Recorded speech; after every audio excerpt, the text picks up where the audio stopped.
Happy May 9th, everybody. Welcome into the High Stakes Fantasy Football Show presented by myffpc.com. That's myffpc.com. I am your host, Eric Balkman. You may know me from the RotoViz High Stakes Lowdown, the High Stakes Fantasy Football Hour, and, of course, the Fantasy Football Players Championship. Follow me on Twitter at Eric Balkman, EricBalkman. Want to welcome in my guest host for this evening, the original IDP Shark himself. He's been all over, one of the most experienced players in the industry. You follow him on Twitter at IDP Sharks. From Bleacher Report, it is Gary Davenport. Gary, welcome in and a happy Thursday evening to you, my friend. No, glad to be here. How was draft season for you? I always ask every analyst that comes on. It's probably going to be overwhelming with all the amount of work that goes into it. Obviously, landing spots. I know right after the NFL draft, you already were producing content for Bleacher Report about the top 50 rookie rankings and getting it out there. That's got to be taxing, man, right? Oh, yeah, and I do it for both sides of the ball, and I'm still, trying to get IDP rankings and projections, and, by the time the draft gets here, I can't wait. I'm like, all right, let's get the draft going. Let's get this draft season. It's time to go. And then it ends, and you stare at that mountain of work that you've got to do, and you're like, okay, maybe another week or two would have been okay. But, I love what I do for a living, and what do they say? If you love what you do, you'll never work a day in your life. You'll never work a day in your life. That is 100% correct. Coming up on tonight's show, Gary and I are going to tackle the newest ADP movers in the FFPC Best Ball Tournament, the Fantasy Pros Championship. We're going to talk about some targets and fades in both of those contests as well. We're also going to talk about the fantasy fallout from the NFL draft. We'll get into players like Odunze, AD Mitchell, Bucky, Irving, JJ McCarthy, Brock Bowers, and then we'll kind of close things out tonight with the draft day winners and losers. Who were they? Trey, Benson, Marvin Harrison, Malachi Corley, Jatavian Sanders. We'll have our takes on all those players. That is going to be the show tonight. I want to remind everybody that if you're looking to put this knowledge to good use, check out the Fantasy Pros Championship over at myffpc.com. There's $1 million grand prize there. It's a $6 million plus prize pool. myffpc.com is also where to go for the FFPC Best Ball Tournament, a $300,000 grand prize this year and just $125 entry fee. If you want to play the Superflex version of that, you can do that as well. myffpc.com, the Superflex Best Ball Tournament, now with a $100,000 grand prize at just a $35 entry. Check out the Empire Leagues and Dynasty Leagues that we'll tell you about later on in the show over at myffpc.com. Shout out to our producer, Matt Deutsch, and let's get things rolling here. If you had Rashee Rice on your bingo card of having another run-in with the law, congratulations, you're checking off that square. I didn't foresee this coming, especially after what we saw earlier in the offseason, but it happened again. WFAA News reports that the Chiefs wide receiver Rashee Rice is now under investigation for an alleged nightclub assault. Now, according to the Dallas police, it took place early Monday morning this week. He allegedly struck a photographer in a nightclub called Lit Kitchen. Now, we don't know a whole lot beyond that at this point, but this is the second time this offseason that Rashee Rice has found himself in legal trouble. And quite frankly, he didn't even make it 2 months, Gary, without being in the police blotter again after being in that high-speed multi-vehicle crash. 8 charges have been filed against him on that. This is pretty concerning. Prior to this, we found out that some people were whispering, some people shouting that it's going to be a half-season suspension for Rashee Rice. At this point, Gary, mother of God, I mean, this is 2 significant incidents. What's going to happen with Rice? How do we treat him for fantasy? Is he just a simple fade, or is this more nuanced than that? After the crash, I thought the immediate reaction was maybe a little bit overboard. The idea of him getting, 6 games, 8 games, because he did everything right at the beginning. He was apologetic. He said he would make restitution to the people who were injured in the crash. He was doing all the right things, saying all the right things.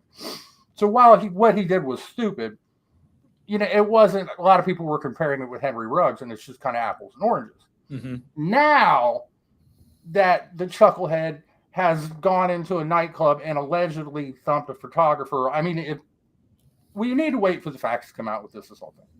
But if it does come out that he was involved with this on the heels of the multi-vehicle crash, then I absolutely think the 6 to 8 games is on the table.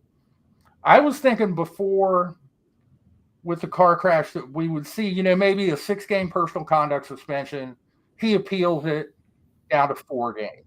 I was thinking 4. Now I think 6 to 8 could be the floor.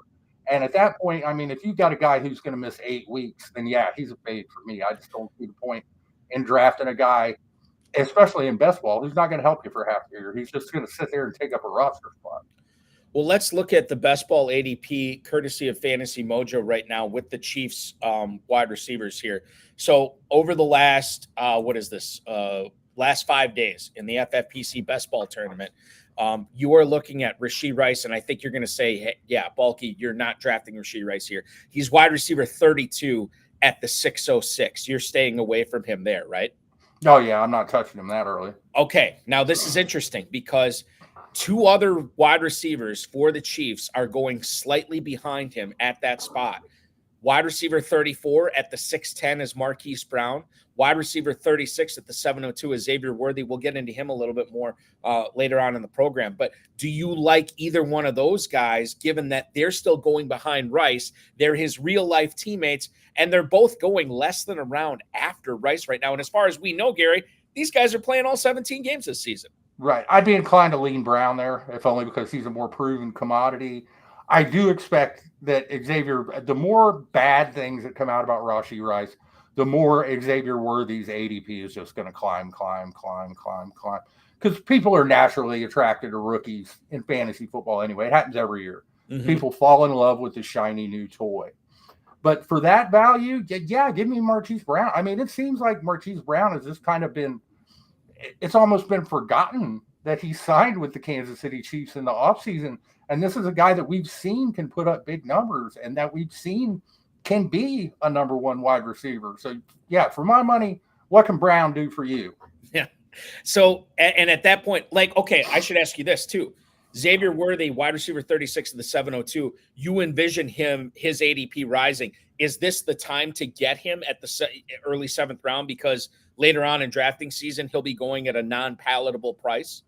Oh, yeah. I think any Chiefs receiver not named Rashee Rice. I mean, we're going to see Rice plummet and everybody else go up. So if you can get him at value now, yeah, pull the trigger. So it's not going to get any better. It's going to get worse for the guys that are actually going to be out there. Now, off the field, it's going to get worse for Rice, probably much worse. Right. Alex P. Keaton hanging out on YouTube watching us tonight. He brings up a couple of things that I think we should bring up. He doesn't think a half-season suspension is likely, and he's unlikely to get suspended this year. The CBA requires the case to be resolved or the NFL to complete its investigation. He brings back the Alvin Kamara thing where he beat up a guy, 3-game suspension, 2 years after the incident, and it was captured on video. Tyreek Hill in 2019, he had the domestic violence case and got 0 suspension because the case was dropped. Is there any inkling from you with Rice to say, okay, I think that the wheels of justice and the NFL are going to move slowly on this as well? Or is there reason to believe that this is going to move faster than maybe those 2 cases? I think we just need bad things to stop happening. Rashee Rice needs to keep his name out the newspaper for a little while because it just looks bad. It's not. I would love if the NFL had a disciplinary policy that was uniform and, every time something happened, we could accurately predict based on what has happened in the past, what is going to happen to that player. That is not the world we live in. We live in the world of Roger Goodell's wheel of discipline. So he'll give it a spin, and you may well be right. I wouldn't be stunned if Rashee Rice doesn't serve a suspension until later in the season, doesn't serve a suspension at all. I also wouldn't be stunned if just the optics of the situation essentially force Goodell into taking action, because the NFL can conclude their investigation whenever they feel like it. If Roger Goodell wants to act, he can act, and he doesn't necessarily have to suspend Rice to do that. People also have to take into consideration the fact that the commissioner exempt list could be in play. Mm-hmm. That's another good point too. I can't believe I'm saying this, but the Rashee Rice thing, again, a new chapter, and we're far from over on that. Another wide receiver who has been in the news, at least thankfully for non-legal issues, is Brandon Ayuk. Ian Rappaport went on the NFL Network yesterday and said that the 49ers are still focused on keeping Brandon Ayuk on their team for the long term. Now, there have been rumors and whispers saying that the 49ers were trying to trade him, before the NFL draft this year, as well as during the NFL draft this year. However, Rappaport says that the Niners view Ayuk as a, quote, key piece of the offense, and they don't want to send him to another team. John Lynch, also the GM, said that he denied reports that the team was talking about trading Ayuk prior to the NFL draft. Ayuk could get the Devontae Smith deal, who signed a 3-year contract extension worth up to $75 million. It sounds like Ayuk is going to be staying with the team. Obviously, the bulk of free agency is done this year, Gary. The draft is done for this year. A lot of teams have already staked their claim on what they want to do with their teams. Brandon Ayuk currently wide receiver 13 at the 305. It's solidified a little bit in the FFPC best ball tournament ADP. He might have even climbed a little bit. I'd have to look at that. But in the middle of the third round, for a guy that now seems like he is going to be a Niner this year, how do you feel about that ADP with Ayuk going off the board after 12 other receivers in the middle of the third round? That sounds about right. I mean, it might be just a tad high for my taste at the very top of the wide receiver 2 rankings for Ayuk, but he's safe for 2024. I don't expect there to be, some last minute trade that happens over the summer that won't benefit the 49ers until the 2025 draft anyway. I mean, at this point, if they were going to trade him, they would have already traded him before this year's draft. And if nothing else, I think the 49ers may be looking at it as, hey, we've got all these guys this year. We just went to overtime in the Super Bowl. I mean, we're about as close as you can be without getting that ring on your finger. So let's take one more run at it. And then, we'll worry about Ayuk next offseason. Right. Maybe he'll walk. Maybe they'll sign him to an extension. Maybe they'll apply the franchise tag. I do know they have some tough decisions coming down the road because after this year, Brock Purdy is going to be eligible for an extension, and I'm pretty sure he's going to want more than the $11.50 an hour that he's getting right now. And that's going to mean some hard decisions around the roster. But for this year, yeah, I don't think we need to worry about Brandon Ayuk's value has stabilized, I think. I don't expect there to be any major shakeups in that San Francisco offense. They're going to run it back one more time and see if they can finish it off and win a Super Bowl. We'll talk about Ricky Pearsall coming up before we sign off tonight. Gary, do you have a strong feeling when I tell you about Ayuk and Samuel? I wouldn't say they're going back to back, but Ayuk is wide receiver 13 in the middle of the third, like I said, in the FFPC best ball tournament ADP. Deebo Samuel going a little bit behind him. He's going at the 402 as wide receiver 19. You may or may not have the opportunity to draft both of them. I don't know if I would draft both of them in a best ball tournament like this. But your thoughts on Ayuk versus Samuel this year? Who is the correct 49ers receiver to draft? I would rather have Ayuk by a fair margin, to be honest. I don't know that I want Deebo Samuel as a top 20 wide receiver. It's just his role in that offense has changed. When he was at his best, when he was wreaking fantasy havoc, they were moving him all over the place. He was a de facto running back a lot of the time. They were scheming ways to get Deebo Samuel the ball. And since Christian McCaffrey arrived in the Bay Area, they just haven't been doing, Deebo's role on the ground has kind of evaporated. It seems like all he does now is catch, bubble screens and 4 or 5 yard passes. And he's become like a chain mover. He's more wide receiver 3/4 than mid-range wide receiver 2 to me. But people see that name, Deebo Samuel, and they think of what happened in, 2021, 2022. And they think that Deebo Samuel's coming back. And I don't believe he is this year. Yeah, I think we'll see similar to what we saw last year. I think you could be very right on that too. And Samuel has fallen, but has he fallen far enough? Maybe not for my liking, and obviously not enough for yours, Gary, too. And I agree with you on that. To keep it on the wide receiver tip, and this time we'll talk about a wide receiver who's actually changed uniforms for 2024, and that is one Calvin Ridley. Now, Kevin Clark, who reported on this was about a month and a half ago, but I think it's still worth talking about. I don't think we've talked about it on this show at all. Brian Callahan, the new Tennessee Titans head coach, said that Calvin Ridley's role in Tennessee is going to be, quote, very similar to Jamar Chase's role in the Bengals offense. Now, remember, this is interesting that Callahan would say this because he was the OC in Cincinnati with Jamar Chase. That would mean more stuff, intermediate routes. It's going to be more routes that Calvin Ridley will be catching or be running from the slot. And this is a little bit different than what he was doing in Jacksonville last year. He's running on the sideline, deep sideline routes. And the targets that he got were not exactly high percentage. And he still had a really good season last year. I whiffed on him. I did not draft him in enough spots last year, and I totally regret that. If he's going to see stuff over the middle this year, Gary, it's obviously going to change what Calvin Ridley's fantasy production looked like from 2024 back to 2023.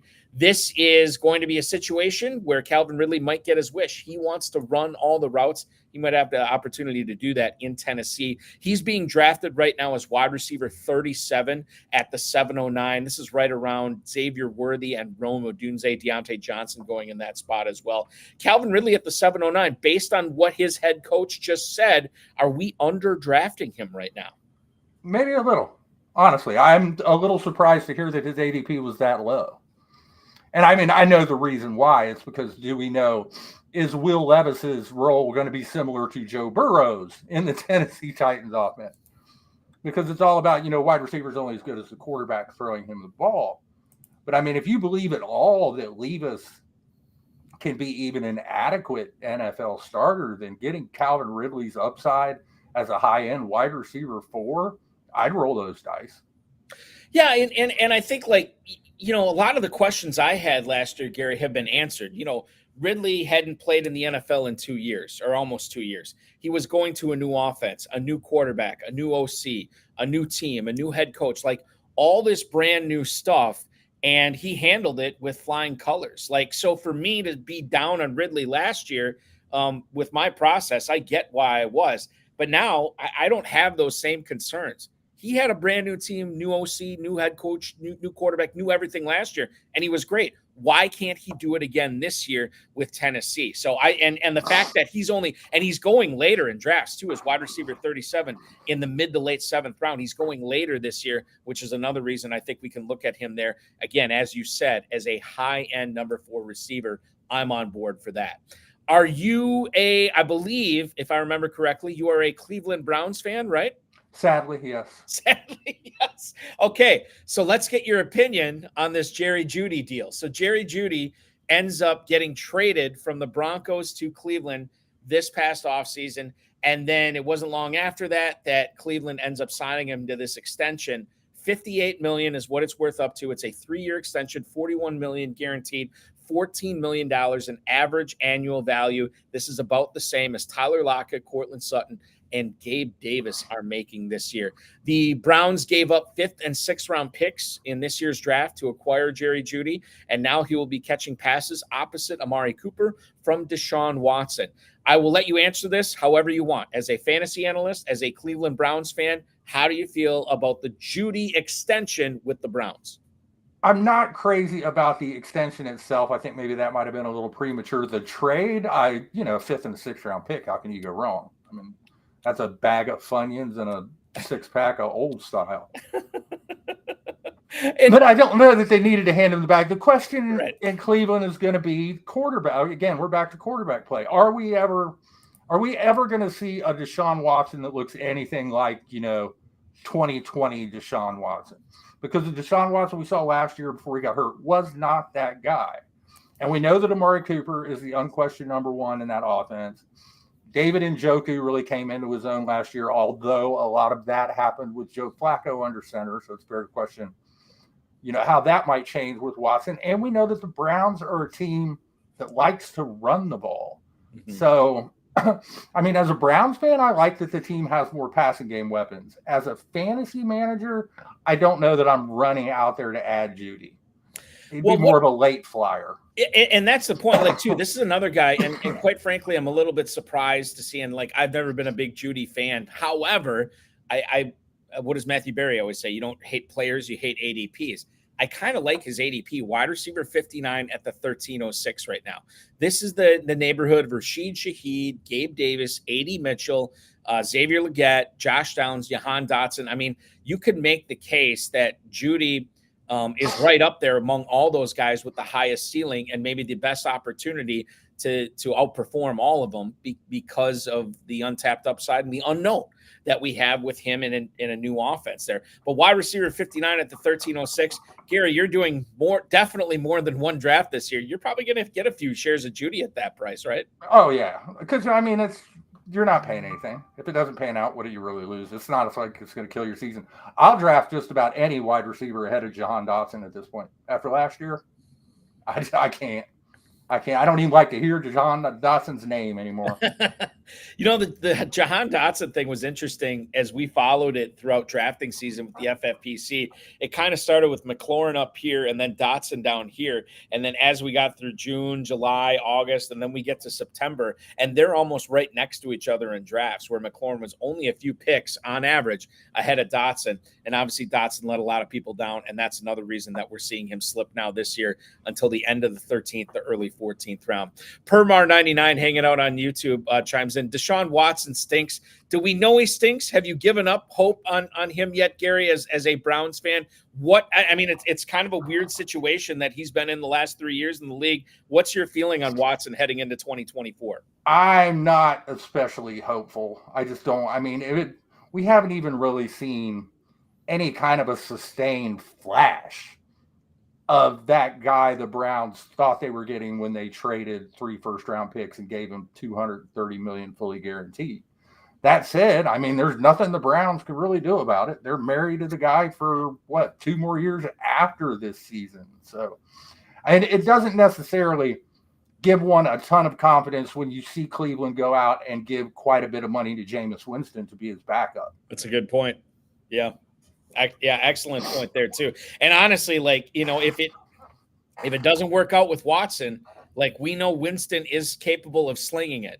And I know there's a lot of people who owned, guys like Chris Olave, Juwan Johnson, Rashid Shaheed in New Orleans last year that were hoping for Jameis Winston to get in the game because you knew, he's going to throw a few picks, but he's also going to pump the ball down the field and churn up some yards as well.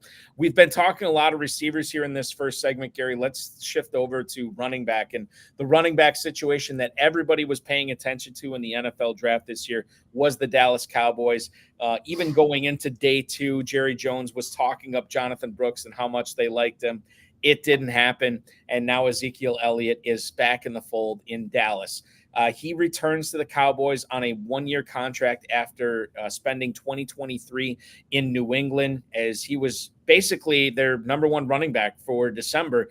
Elliott's yards per carry last year dropped to 3.5. That was a career low. His yards after contract per rush, 2.54. That's all right. We don't bat an eyelash at that.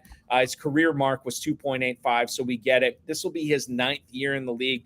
And again, he has a chance to lead this Cowboys backfield that's made up of guys like Rico Dowdle, Deuce Vaughn, Tony Pollard no longer there as well. Your thoughts on Ezekiel Elliott now in Dallas? As I read off his ADP to you, you can get Ezekiel Elliott as the running back 43 at the 1202 in the FFPC best ball tournament right now. Starting running back at running back 43 sounds pretty decent, right, Gary? Yeah. I mean, I think you got to like a guy who could be a lead back that late in drafts, especially if you're the type of fantasy manager who likes to go, a little zero RB action and load up on wide receivers early. We're not going to get the old Ezekiel Elliott back. Those days are over. But part of his struggles last year, I think, can be attributed to the fact that New England's offensive line was terrible. I mean, it's one of the worst in the NFL. Dallas's isn't what it used to be when it was one of, if not the best offensive line in football, one of the top 2 or 3. It's not that good anymore, but it's still a step in the right direction from New England's. And like you said, you look at that depth chart in Dallas, and it's not exactly listed with a lot of names that you're worried are going to take a lot of touches away from Ezekiel Elliott. So, yeah, absolutely. If I can get him as an RB4, that there will be a lot of shares of Ezekiel Elliott and me trying to live in the past this year. Elliott going after Jerome Ford, Zach Charbonnet, Jalen Wright. He's going right ahead of his real-life teammate Rico Dowdle, and then Kendra Miller, J.K. Dobbins, and the rookie MarShawn Lloyd after that. We do have a question from YouTube. This is G6 watching us tonight. Gary wants to know, where are we pricing Tyjae Spears in full PPR? So in the FFPC best ball tournament, which is full PPR except for tight ends, which you will have the tight end premium scoring with 1.5 points per catch. Tyjae Spears right now is going as running back 33. He is behind Trey Benson and Austin Eckler. He's going right around the same spot as Brian Robinson and Devin Singletary. This is a guy who is going to be, hopefully, I guess, splitting time, if you're a Tyjae Spears owner, splitting time with Tony Pollard in Tennessee. Is it a 1A, 1B scenario? How do you feel about how the Titans are going to deploy their running back fantasy touches this year? That's the question. And whether that makes that RB33 ADP, decent value or an overpay or even an underpay, we just don't know, because it was a little bit easier to predict when the Titans had, you got Derrick Henry and Tyjae Spears. That's thunder and lightning. Mm-hmm. Easy enough to figure out. Now they've got Pollard and Spears, and they're two backs that kind of have similar skill sets. So will it be 1A, 1B? Will it be kind of a hot hand situation? Could we see games? I that's my fear, is that we'll see games where Tyjae Spears will get 10 or 11 touches, and then the next week he'll disappear, right, and get 2 or 3, and it'll be a Pollard week. In best ball, that's not going to hurt you as much, but it is a situation. There's going to be quite a bit of risk in that Tennessee backfield. And you also have to take into account game script with the Titans this year, because I don't know that that's going to be a very good football team. So I could see them playing from behind a fair amount, and that might not necessarily mean as many touches for the running backs. Although it could mean, you got to love those fourth quarter garbage time dump offs to the back. Yes. And Will Levis might be able to do that. Do you have a preference between the Tennessee running backs? I'll tell you right now, they're not going that far off from each other. Tony Pollard, running back 28 at the 8-11. Tyjae Spears, like I said, running back 33 at the 9-12. So they about a round separates them. Would you rather go the cheaper way with Spears, or do you not have a strong feeling either way on these Titans running backs? I think I might go the cheaper route with Spears. What we saw from Pollard, last year Pollard got his audition. He got his opportunity to be the guy. And he wasn't terrible, but he wasn't great either. And Tyjae Spears is a little bit more of an unknown commodity, but if, Pollard comes out there and struggles, maybe we could see a situation where Spears is the guy who emerges as the number one back, in which case, he'll be valued. Like I said, either of those backs, and it doesn't surprise me that they're coming off the board in a pretty similar situation. There's going to be some risk involved. There's upside there too, but those are not picks for the risk averse. Right. Yeah, that is a good point. That is a very good point regarding that. And if you want to win $300,000, you might want to take a chance on a couple of shares of Spears, a couple of shares of Tony Pollard, and see what happens there. Keeping it on the running back tip here, Gary, let's talk about Saquon Barkley, who made big-time news in the free agency in the NFL this year by signing a 3-year, $37.8 million contract. Adam Schefter from ESPN reported that Saquon Barkley is going to get $26 million fully guaranteed at signing, which is kind of a rarity for running backs in contracts in the NFL these days. So you have a situation where you move from Kenneth Gainwell, Boston Scott, those types of players in Philadelphia. Obviously, DeAndre Swift was there last year as well. You move on to Saquon Barkley this year. Not a spring chicken anymore, but certainly not at the Frank Gore level of experience either. Saquon Barkley right now, running back 5. Again, this is the FFPC best ball tournament. Running back 5 at the 202. To me, I'd be a little bit I would probably stay away from that. I'll just tell you right now, I'm a little bit nervous. As many people will think this is going to be Barkley's best year ever because he's running behind the best offensive line he's ever had. This is the best offense he's ever played on. I still think about the tush push with Jalen Hurts. I still think about all the other weapons that Philadelphia had that New York didn't have. And they don't need to focus and feature Barkley this year as much as the Giants have. And I feel like a lot of people are looking at the ceiling, and that's why he's going at the 1-2 turn. That's probably a little bit too rich for my blood. How do you feel about Barkley? I agree with you 100%. I think people are looking at the situation and looking at what he was able to do behind a Giants offensive line that was just dismal. I'm actually dismal is probably being kind. And going to Philadelphia, much better team, and they're expecting, they're drafting him as a top 5 running back. They're expecting elite numbers. And that feels a lot closer to Barkley's ceiling than his floor for me. And you can't discount, this is a player who does not have an insignificant injury history, too. So as the 5th running back off the board, I can't imagine that he would be on many of my rosters. Now, if he drops, if we were talking RB8, RB9, it might be a little bit different conversation. But RB5, to me, like I said, you don't want to draft players at ceiling. Because then they have to perform up to those expectations you had just to meet the draft cost. You want to get guys down here. You don't want to have to pay retail. You want to go to Dollar General. You don't want to have to go to Macy's.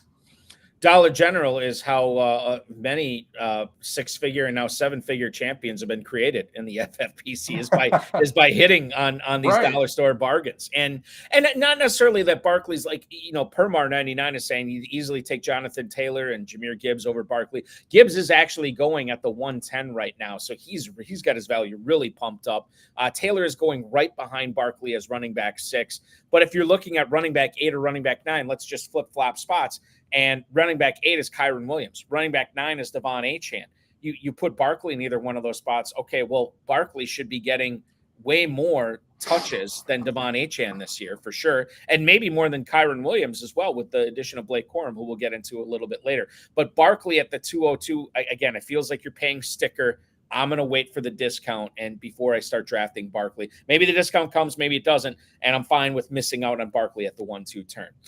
We talked receivers, we talked running backs in the segment. Let's get into one quarterback issue, and that's Las Vegas, Gary. Las Vegas Raiders, rumored to be drafting a quarterback, never really came to be in the NFL draft, and now it's down to Aiden O'Connell and Gardner Minshew. Aiden O'Connell is at the 1802. Gardner Minshew is at the 1906. These guys are going way late in the FFPC best ball drafts. Best ball, can't change your roster, obviously. So who is the right quarterback? If you already have 2 quarterbacks, or maybe you go with an elite quarterback, would you rather have O'Connell or Minshew? Who is going to be the correct Raiders best ball quarterback to draft this season? Oh, give me Minshew mania. I'm a sucker for the mustache. I just think the Raiders have a higher ceiling with Minshew under center. I mean, yes, O'Connell started 10 games last year, won half of them, which was decent. But he only threw, I think, 12 touchdown passes. There's just no ceiling. You're not going to see a wide open passing attack and Aiden O'Connell racking up stats, and he's just not going to help fantasy managers. Where I think Minshew is going to turn the ball over more than O'Connell would, but I think he gives the Raiders a better chance to win. I expect Gardner Minshew to be the week 1 starting quarterback for the Raiders. And one of my colleagues at Bleacher Report, Moton, I mean, he's plugged into all things Raiders, does Raiders live streams 2 or 3 times a week. He's driving the Raider Nation bandwagon.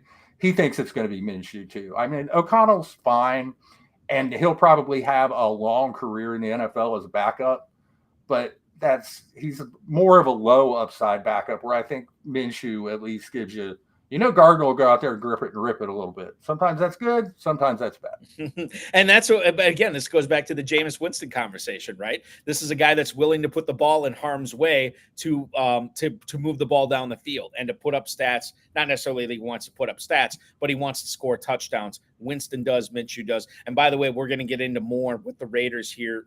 Permar 99 saying Brock Bowers is going to eat with that motion offense. We actually are going to talk about Brock Bowers coming up. We just talked about Saquon Barkley. He's no longer in New York. Who is in New York? Who do we need to be concerning ourselves with for the FFPC best ball tournament as far as that backfield goes? We'll get into Blake Corum, Curtis Samuel I want to touch on as well. This is all FFPC draft targets and fades coming up when the High Stakes Fantasy Football Show rolls on. He's Gary Davenport from Bleacher Report. I'm Eric Balkman. You're watching the Better Sports Network. Back in a flash.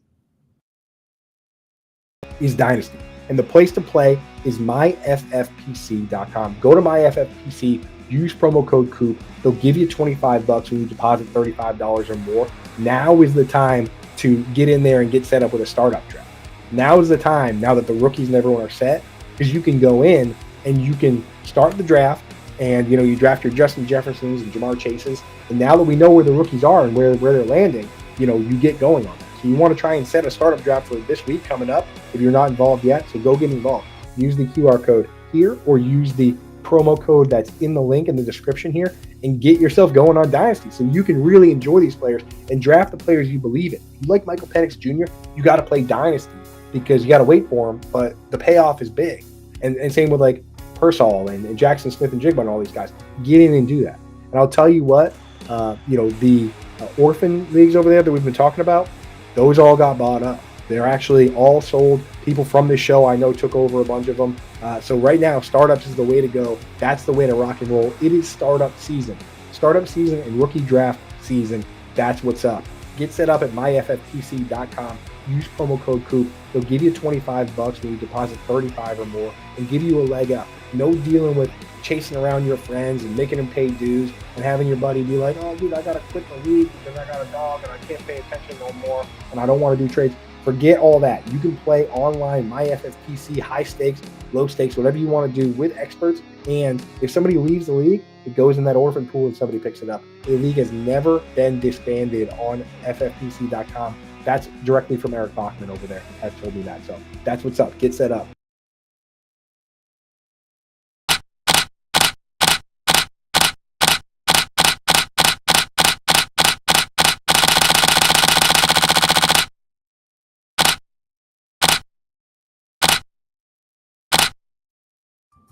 The 2024 FFPC Fantasy Pros Championship is live, featuring a $1 million grand prize and a $6 million prize pool. Just go to sign up at myffpc.com, myffpc.com. We got drafts starting up. I think we got 3 of them that have yet to go off tonight. I'll be commissioning 2 of them. So if you want to jump at the 10 o'clock or in the midnight, I'll be commissioning those drafts tonight. Check that out at myffpc.com. At IDP Sharks is Gary Davenport's handle on Twitter. He of Bleacher Report fame, and he is joining me here on the High Stakes Fantasy Football Show tonight, live on the Better Sports Network. We talked a lot about what's going on in the NFL, who's moving up, who's moving down.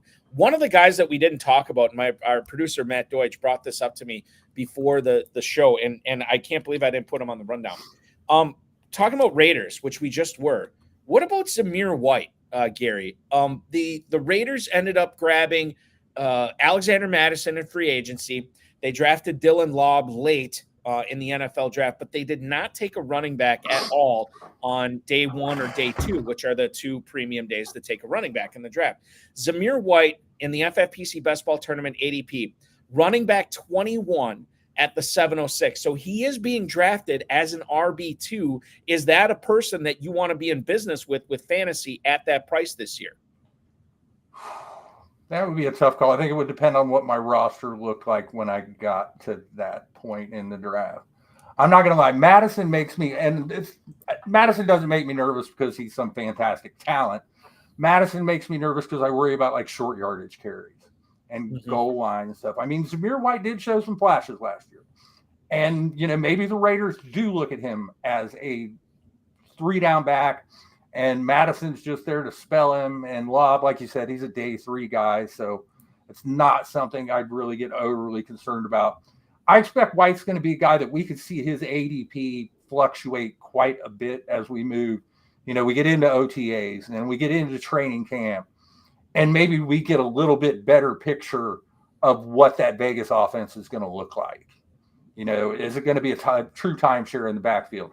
Who's going to be that starting quarterback? Because that's going to affect game script and game planning and everything. So RB21, maybe a little high for my liking. But, once you get down lower in the RB2 territory, you start running into guys where everyone has a question. Right. It's just a matter of finding that guy who it's a question you can live with. Is there as far as the quarterback question goes, is Aiden O'Connell or Gardner Minshew better for him? Would it be Minshew or O'Connell? Let's say you have Zamir White on one of your fantasy teams right now, who would you be rooting for to get that quarterback job, O'Connell or Minshew? On one hand, I can see O'Connell dumping the ball off more. On the other hand, I think Minshew gives the Raiders a better chance to win football games. And, when you're winning, the running back tends to get a little bit more work. So I'm going to stick with Minshew. But from a fantasy perspective with White, that's actually a pretty close call. It really is. Dom Gazzetti, who's chiming in on YouTube tonight, weeks 15 through 18 last year, running back 12, running back 12, running back 16, running back 20. And this was after, obviously, Josh Jacobs went down. So that, and he says Madison Schmadison, which is sort of at least my opinion as well, Gary, and I think you voiced that too. He does not scare us at all as far as Zamir White goes this year. Let's talk about, let's keep in the AFC and talk about another running back in Zach Moss, who was with the Indianapolis Colts last year. He now goes to the Cincinnati Bengals this year. No Joe Mixon. Joe Mixon is in Houston, obviously. You're looking at the quarterbacks, or excuse me, the running backs that are being drafted in the FFPC best ball tournament. There's only two of them. Zach Moss at running back 30 at the 903. Chase Brown is running back 36 at the 1006. Do you like Moss enough to take him basically a round and a half ahead of Chase Brown? I think I do. I think given what we saw from him in Indianapolis last year with Jonathan Taylor on the shelf, and the $64 question is how much Chase Brown are we going to see this year? Is he going to be just a strict number 2 passing down type of guy? Or is it going to be, some kind of 55-45, 60-40 split between him and Moss? But, I think Moss has the potential to be a decent RB2 this year. And I know people say Moss can't catch the ball, but he's another one of those running backs that it's not so much a matter that I know of that he can't catch the ball. It's just they never really throw it to him. I can remember a time when people said Ezekiel Elliott couldn't catch the ball out of the backfield right up until he caught, I think it was 74 passes. Right. Yes. So, yeah, I like Zach. I like Zach Moss at that price point better than I like Zamir White at his. I'll put it that way. And the offenses too. I mean, we could look at, we'll talk about Joe Burrow later, but the Cincinnati Bengals offense to me is significantly better than the Las Vegas Raiders offense. And I always bring up too, Joe Del Zanero, the Baker boy, a longtime FFPC high stakes player. And you talk about players like what we're talking about with the Raiders offense and the Bengals offense. You talk about a player like Zamir White, and you're like, well, he plays on a team that doesn't score touchdowns. Why would you want to draft him? And Zach Moss could be the lead back on a team that should score a lot of touchdowns this year as well. So there's something that we'll be following closely as we move throughout draft season. Dom Gazzetti says he loves Zach Moss where he's going right now.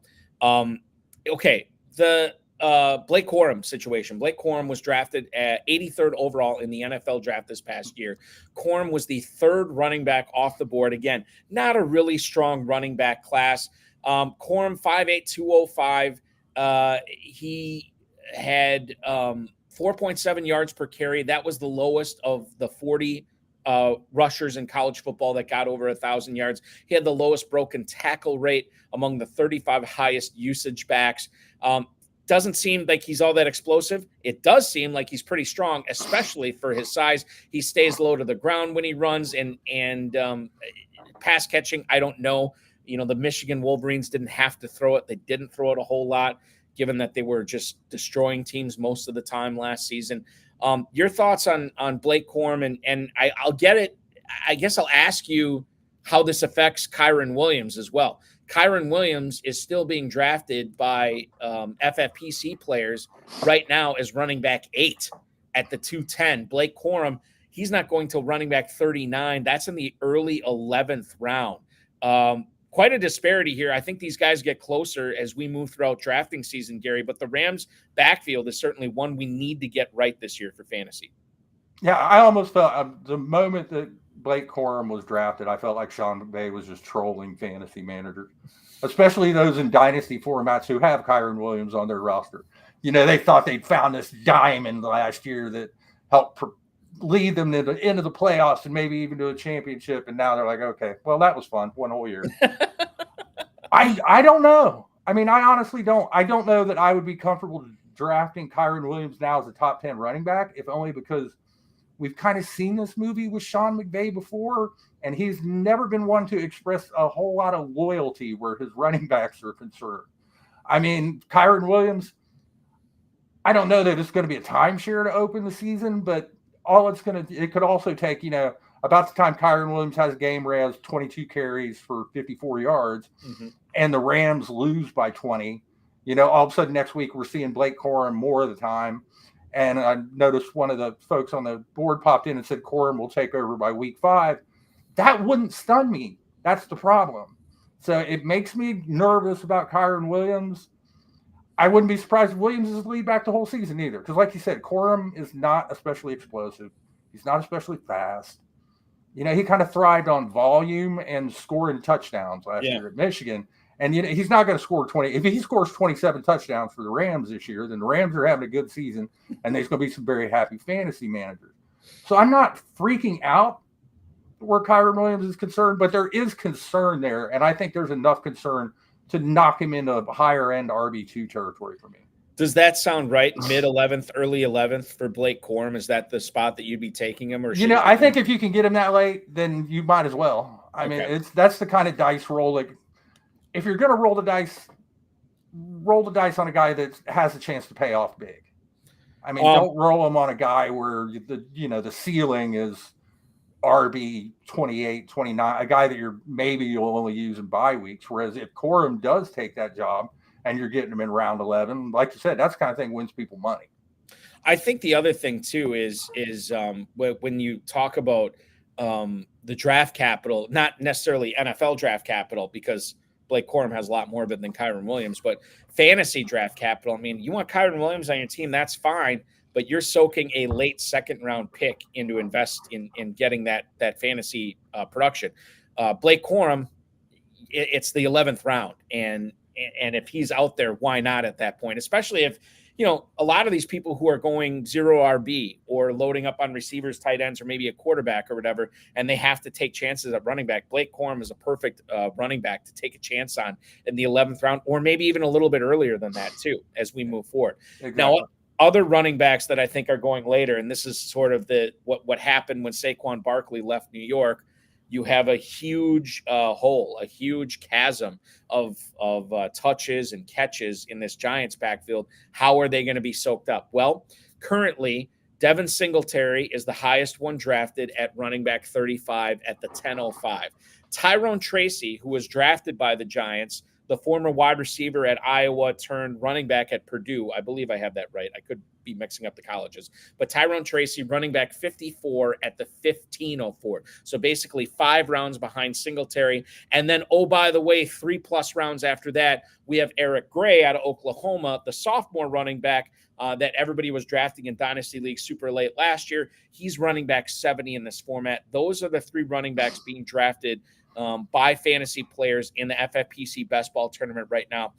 I guess we can focus on Singletary and Tracy. If you want to talk about Gray, that's cool too. But Singletary in the 10th, Tyrone Tracy in the 15th. Either one of these guys a target or a fade for you, Gary? You know, I might take a flyer on Tracy, but I like Singletary in the 10th. He wasn't bad last year in Houston. Before last season, I was pilloried online because I said that I thought Devin Singletary by the end of the season was going to have more fantasy points than Dameon Pierce was. And everyone, did last July and August, it was Dameon Pierce breakout season. Dameon Pierce is going to roll. And, by the end of the season, it was Singletary. He's not an exceptional talent, but he's a capable NFL running back that can do just about everything somewhat well. You can run between the tackles, catch the ball a little bit. He's a pretty good pass protector, which can help keep you on the field.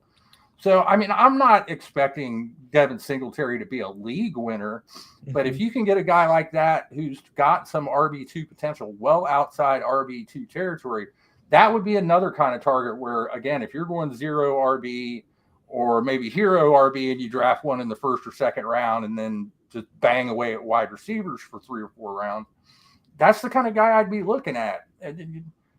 I know it's hard to get excited about it really is, but any Giants fantasy player, you just kind of look at the roster and you're like, oh, you look at Malik Neighbors, even Malik Neighbors, you're like, man, I want to get excited about you, but you're catching passes from Daniel Jones and he has like half a second to throw the ball before he gets murdered every down. Right. But I see some value there with Singletary this year. This is lighting up the chats right now. So Permar99 says that Tracy's going to take over. He can pass block. He can catch. Says he has a clear path. Dom Gazzetti says the O-line scares him, which is why he says he's loving Malik Neighbors. But to your point, Gary, he says Singletary where he's going in the mid-10th round, he is a no-brainer. And if Tracy, I mean, I guess I should ask you too, regarding Tyrone Tracy, if this is a guy that can pass block and he's catching passes, Brent Studebaker chiming in on Facebook too, if he's the pass catching back and the Giants are throwing, I mean, there's a lot to like in best ball in the 15th round with Tracy as well. Right. Now, I would like to see him pass protect at the NFL level because I've seen a lot of college running backs who were supposedly decent pass protectors that got to the NFL and turned into turnstiles. But, that's the thing with rookies. You never really know until we see it. The converted wide receiver skill set would seem to lend itself to a third down role. And at the very least, kind of the ability to spell Singletary. But of the two, Singletary is the guy I'm more targeting. Not that I wouldn't target, because by the time you get to the 15, 16 round, everyone's just throwing darts anyway. Right. So if you see some upside with a guy, take him. And that's how leagues are won. We see it time and time again. A lot of people who did that use that process, not necessarily running back, but receiver last year with Puka Nacua, and look how that paid off. I'm not saying it's going to pay off that way with Tracy, but it certainly could pay off at least in some respect. One of the players that is sneaking up in my dynasty rookie drafts that I'm doing over the past week plus, Gary, is Kimani Vidal, who was drafted 181st overall in the 2024 draft by the Los Angeles Chargers. He's 5'8", 213. In his college career, in his first 2 years, he caught 48 passes. Now, this is Troy. This is not, Georgia or USC or Michigan or anything like that.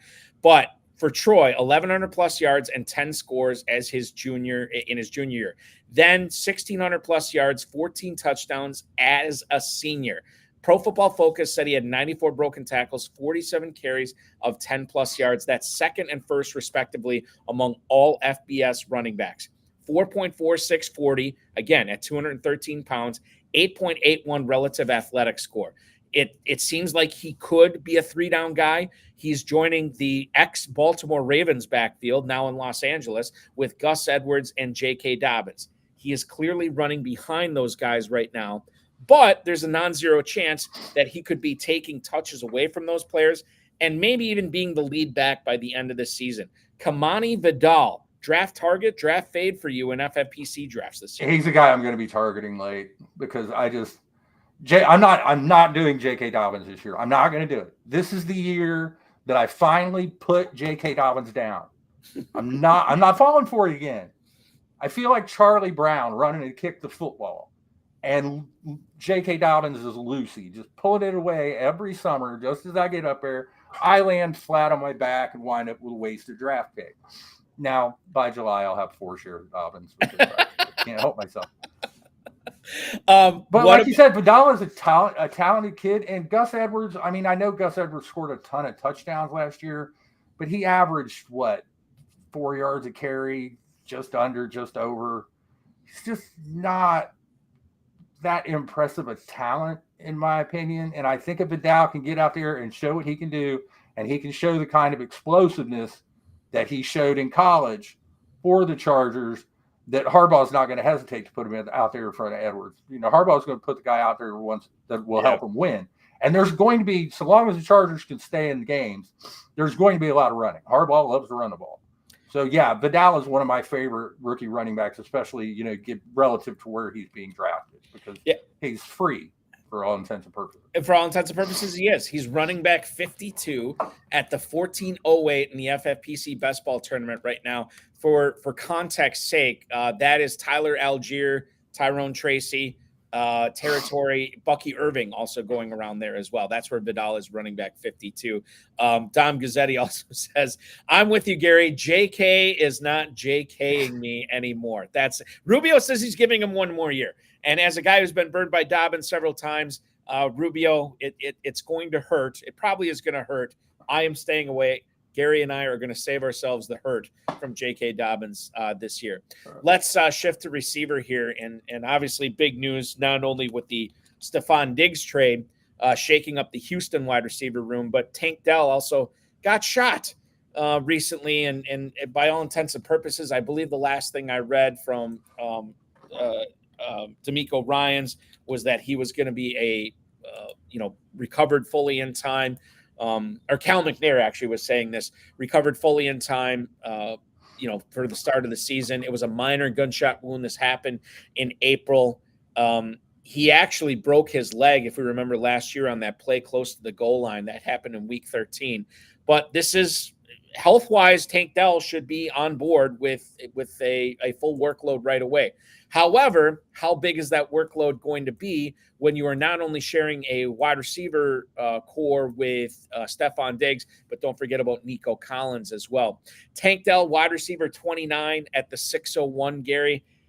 He's essentially the third wide receiver option, at least on this team, maybe fourth passing, the fourth option in the passing offense.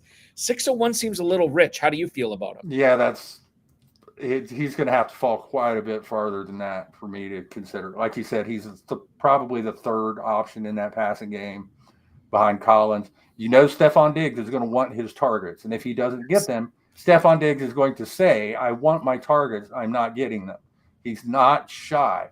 And you also have to take into consideration that, you've got Dalton Schultz involved. So you've got, 4 viable pass catchers. Never mind Joe Mixon now catching the ball out of the backfield. I mean, that offense, it's great for C.J. Stroud to have all these weapons. And that's why so many people are jazzed about the Texans as a team this year. But there's only so many targets to go around. And I don't see, given the current situation, I mean, Dell's going to have to be ridiculously efficient on a per target basis to be a top 30 wide receiver. I just don't see it happening. The other guys too, as I look at Tank Dell's ADP at that early 6th round spot, Amari Cooper, Christian Kirk, George Pickens, Keenan Allen, those are all the players, Cooper Kupp, that are all going around him in drafts. So I would take all those guys ahead of him. That's what I'm saying. Like, he's an easy fade at that point. I think Permar, obviously, he said that he's an obvious fade as well. Moving on to Curtis Samuel. Let's talk about Curtis Samuel, who has been given new life not only by the Bills, but by the Bills trading Stephon Diggs as well. It was a 3-year, $24 million contract that the Bills signed Curtis Samuel to. It's worth up to $30 million. Samuel is a guy that has been pretty versatile as far as, out of the backfield and in the slot outside. Joe Brady is the OC there, and that's who was Samuel's OC back in 2020 when Samuel had his best season. Now, he hasn't been the most consistent player. That's not all on him, because sometimes you do need to design stuff for him as well. He's been dealing with injuries, but now with no Stephon Diggs, you have the entrance of Keon Coleman, who we'll get into in a little bit, but you have Curtis Samuel in Buffalo. And Gary, right now in the FFPC Best Ball Tournament ADP, Curtis Samuel is wide receiver 48 at the 10:07. Is he an FFPC draft target or fade for you in the middle of the 10th round? I'd target him as a low-end wide receiver 4, just because, I mean, that Buffalo passing game has ranked toward the top of the NFL for several years. And yes, Stephon Diggs played a major part in that, but I don't expect the Buffalo passing attack to suddenly just fall off a cliff. Yes, Keon Coleman is going to factor in, but, the Bills gave Curtis Samuel a not insubstantial amount of money over 3 years, which would seem to indicate that they have a role for him in that offense. Curtis Samuel can do some damage. Yes, like you said, sometimes you have to scheme him the ball. But once he gets that ball in his hand, he can be a very dangerous player in the open field. So, yeah, wide receiver 48, that's absolutely the kind of wide receiver I'm targeting to kind of, I've got my 3 starters and I'm looking for a 4th, 5th, 6th guy. Oh, definitely. I'd probably take him 4 or 5 spots ahead of that. I'd take him wide receiver 42, 43 easily. Samuel's one of those rare guys where, we thought we've seen the best of him, but maybe this situation, this offense, this quarterback this year maybe makes him a little bit more desirable than a lot of people would think. Moving on to the Athletics report on Joe Burrow. This came out on Tuesday this week. Burrow said that he felt good the last 2 days when he was asked about his wrist surgery recovery. Now, this is after back-to-back days when he was throwing, and it looks like he is getting better from the wrist surgery that ended his 2023 season.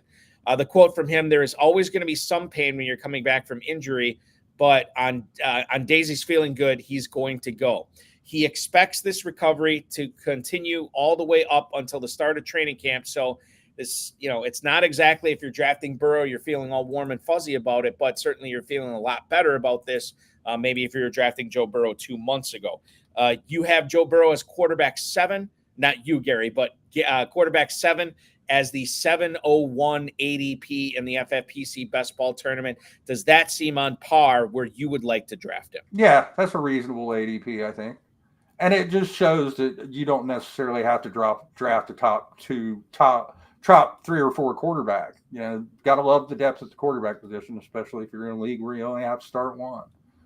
The injury news, yeah, it's a little, you want to hear, I'm 100%, wrist is great, I'm ready to go. But, he's out there throwing, doesn't appear to be any limitations. I'm not overly concerned about the injury. My biggest concern in Cincinnati this year is probably that offensive line that they've been trying to fix for the past, since Burrow got there. I mean, every year they just start throwing guys at that line to try to get somebody to stick. This year it's Trent Brown and Amarius Mims. And so that would be, I'd be more worried about. But yeah, as the 7th quarterback, that feels about right. That's right about probably where I would start considering taking Burrow. What about in the YouTube chat? We just had Mr. Bakes a lot. And Gary, I know you handle a ton of IDP stuff, obviously everything on the other side of the ball. How much do you get into the offensive line? He wants to know, Mr. Bakes a lot, which offensive line has improved the most after the draft and who is now ranked the highest? The Packers, the Bengals. I mean, I feel like the Eagles have to be in that conversation as well. But I mean, you get back to the Bengals offensive line. Is it still kind of a question mark for you? Yeah, and that's the thing with young offensive linemen. I mean, you can look at these high draft picks. I mean, the one that I would say I have zero concerns about, that I think he's a plug and play day one starter, is Alt with the Chargers. And I totally understand why, because again, Harbaugh wants to be physical. Harbaugh wants to run the ball. Chargers offensive line was not in good shape. So I understand why that was a position that they attacked the trenches on both sides of the ball in the draft. So far as the top offensive lines, you got to put Philly up there. I think Detroit has to be in that conversation. Oh, yeah. Yep. Cleveland. I would probably put the Packers in there. And I'm sure there are a couple I'm forgetting. I think San Francisco, right? Yeah, and there are a couple sneaky good lines that I don't think people really realize how good they are. It seems like people pay a lot more attention to the really bad offensive lines than the really good ones. But no, I think that Lions offensive line is fantastic. Philly is, Barkley there should be holes for Saquon Barkley this year like he's never seen before. He's going to be like, wait, what is this large running lane? I have never seen such a thing before. And as great a talent as Nick Chubb is, it hasn't hurt him these past few years to be running behind a great offensive line. Because again, it helps if you're not running into defensive players after 2 yards every play. What about a quarterback that I know you wrote about for Bleacher Report, and I want to talk to you about Jared Goff here. He's quarterback 12, going right ahead of Caleb Williams, going right behind Brock Purdy at the 908 in the draft in the FFPC best ball tournament right now. Adam Schefter reported a couple of weeks ago that there's no contract extension imminent for Jared Goff. Obviously, the Lions wanted to take care of Penix and Amon-Ra St. Brown first, but Goff could be next. I mean, we'll see. I know they got the kid, the Hendon Hooker guy out of Tennessee, waiting in the wings, but we don't know how good he is as he recovered from a torn ACL last year. But Jared Goff, Gary, a lot of weapons in Detroit, and I'm not really seeing a good reason why he shouldn't have another big season in 2024. No, me neither. I think Jared Goff is one of the more underrated quarterbacks in the NFL. I think that people, because the Rams did what they did, and, not only traded him, but gave up multiple first-round picks so that they could get Matthew Stafford. I mean, you look back at that deal, the Lions made out. I mean, to be able to get a quality starter at quarterback and multiple first-round picks, yes, it cost you Matthew Stafford, but I don't know that the Lions are, we've seen the Lions with Matthew Stafford for a decade, and they weren't getting any closer to the Super Bowl.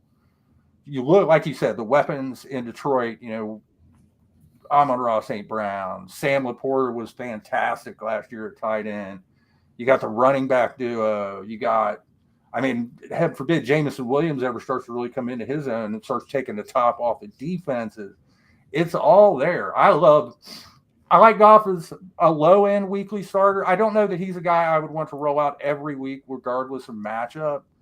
But if you're a platoon type of person, if you want to wait in a best ball league and draft a quarterback, say take the 10th and 12th quarterback or the 12th and 14th quarterback, kind of back, almost not necessarily back-to-back rounds, but back-to-back quarterback, then yeah, I think he's a guy with some real upside there. And I think there's a better than average chance that he outperforms that draft slot. One other thing I wanted to bring up here as we move on from the Jared Goff discussion is Famous Jay's question on YouTube. He wants to know, Gary, a couple of rookie defenders you're excited about. Dom Gazzetti wants to know, too. You are the IDP maven. I'll give you the floor here. The rookies in the NFL draft this year that you're excited about drafting in IDP leagues. Oh, there are a few. Junior Colson, drafted by the Los Angeles Chargers, knows that Michigan, because essentially they're going to run Michigan's defense in Los Angeles this year, right. Knows the scheme. There's not a lot of talent at linebacker on that team. I see him as the green dot starter off the bat, every down linebacker from day one. I really love Peyton Turner in Pittsburgh.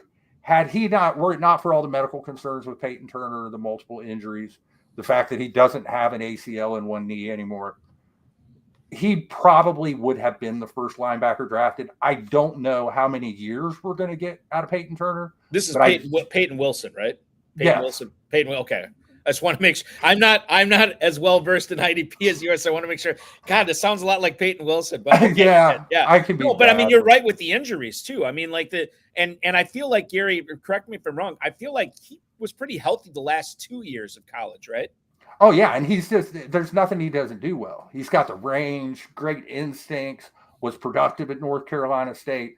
Like I said, I don't know. I know that a lot of NFL teams were calling him "quote unquote" a one contract player. But, from a fantasy perspective, if I get 4 years of great play out of him, okay, I'm fine with that.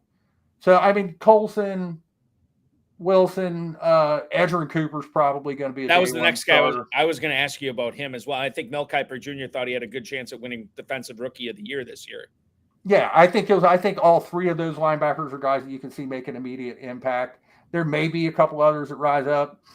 The edge rushers, it's kind of hard for rookie edge rushers to make a big IDP impact because a lot of times it takes, even really talented edge rush prospects, it takes them a little while to acclimate to the NFL because a lot of times, they've got this one move that they use in college over and over and over again and it works. And then they get to the NFL and they try it and it doesn't.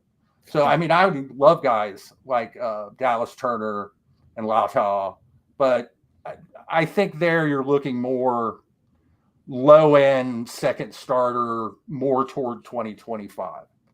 This is going to be a good transition. We handled some of the defenders in the NFL draft this year. When we come back from break, let's talk about some of the offensive players. Odunze, Keon, Coleman, A.D. Mitchell. That'll lead things off when we come back. Gary Davenport from Bleacher Report at IDP Sharks on Twitter. I'm at Eric Balkman on Twitter from the FFPC. This is the High Stakes Fantasy Football Show on the Better Sports Network.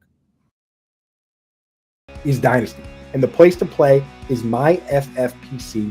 Go to myffpc, use promo code COOP. They'll give you $25 when you deposit $35 or more. Now is the time to get in there and get set up with a startup draft. Now is the time, now that the rookies and everyone are set, because you can go in and you can start the draft and, you draft your Justin Jeffersons and Jamar Chases. And now that we know where the rookies are and where they're landing, you get going on that. So you want to try and set a startup draft for this week coming up if you're not involved yet. So go get involved. Use the QR code here or use the promo code that's in the link in the description here and get yourself going on Dynasty so you can really enjoy these players and draft the players you believe in. If you like Michael Penix Jr., you got to play Dynasty because you got to wait for him, but the payoff is big. And same with like Pearsall and Jackson Smith and Jigba and all these guys. Get in and do that.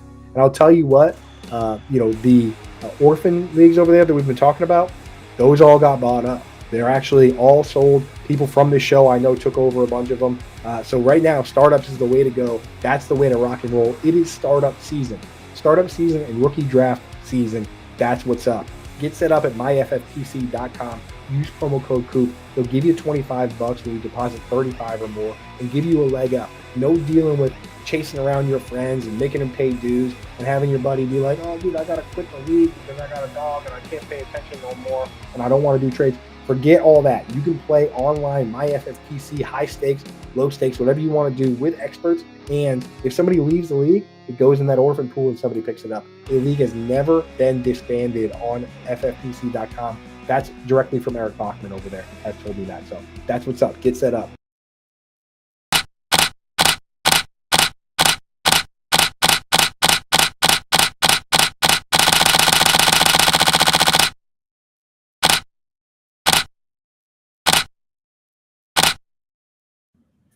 FFPC Empire Leagues have arrived with the Fantasy Football Players Championship. Dynasty Leagues with a large progressive prize pool that grows yearly and is only awarded once there is a back-to-back winner. That is available for you to register for at myffpc.com. When there is a back-to-back winner, the prize pool is awarded to that year's champion, and the league disbands. Everybody gets their deposits back, and you join another Empire League. If you want to do that, feel free to do so at myffpc.com. That's myffpc.com. Gary Davenport, the IDP Shark himself at IDP Sharks on Twitter. From Bleacher Report, I'm Eric Balkman from the FFPC. This is going to be a segment where we're talking a lot of rookies, Gary, but feel free to talk about them in a dynasty sense, in a redraft sense, whatever you're comfortable with, because I think there's a lot of different ways to go with a lot of these guys. We'll kick things off with Rome Odunze, who ended up going to the Bears with the number 9 overall pick. This is after the Bears had already acquired Keenan Allen. This is the year after they acquired DJ Moore from the Chicago Bears. The Bears obviously dead set on surrounding their brand new spanking shiny quarterback Caleb Williams with as many pass catching weapons as possible. Cole Kmet was already there, and they added DeAndre Swift in free agency too. So Odunze, maybe the light is not all that bright in 2024 for redraft, but maybe for dynasty, there's a lot to like here. Oh, absolutely. And I think you hit the nail right on the head. This might be one where we're looking ahead a little bit because, as great as Keenan Allen is, he's not getting any younger. And I believe he's on a 1 year, that this is the final year of his contract. Justin Fields has to be looking at the Chicago offense like, what? Okay, I see how it is. You give me, I have to kick and scream and scratch and claw to get DJ Moore. And then you kick me to the curb and just start bringing in guys left after right. And that's going to be the problem for Odunze this year. It's just target share. Now, maybe he will, develop a rapport with Caleb Williams, and it will turn out that Odunze winds up being a much bigger part of the offense than we think. But, I would think Caleb Williams is going to look to Keenan Allen a lot because he's such a reliable pass catcher, chain mover. And, DJ Moore is an established guy. Kmet had the best season of his career last year. DeAndre Swift can catch the ball out of the backfield. So I'm not as high on him in redraft as in Dynasty, but, the talent isn't the question. The targets are. Are the targets going to come this year to pay off on wide receiver 38 at 709? To me, that seems like that's an aggressive pick right there. Yeah, that's pushing it, honestly. If he lives up to that, then like I said, he developed a quick rapport with Williams. Or, it's always possible that Allen could get injured or that DJ Moore could get, injuries are always a possibility. But that feels like another case of, again, you're drafting a lot closer to the ceiling than the floor. And that's just not the way I draft usually.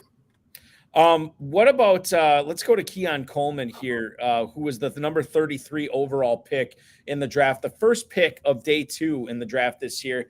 He started off at Michigan State playing basketball and football there. Then he went to Florida State and over 30% college dominator threshold, which is what we like.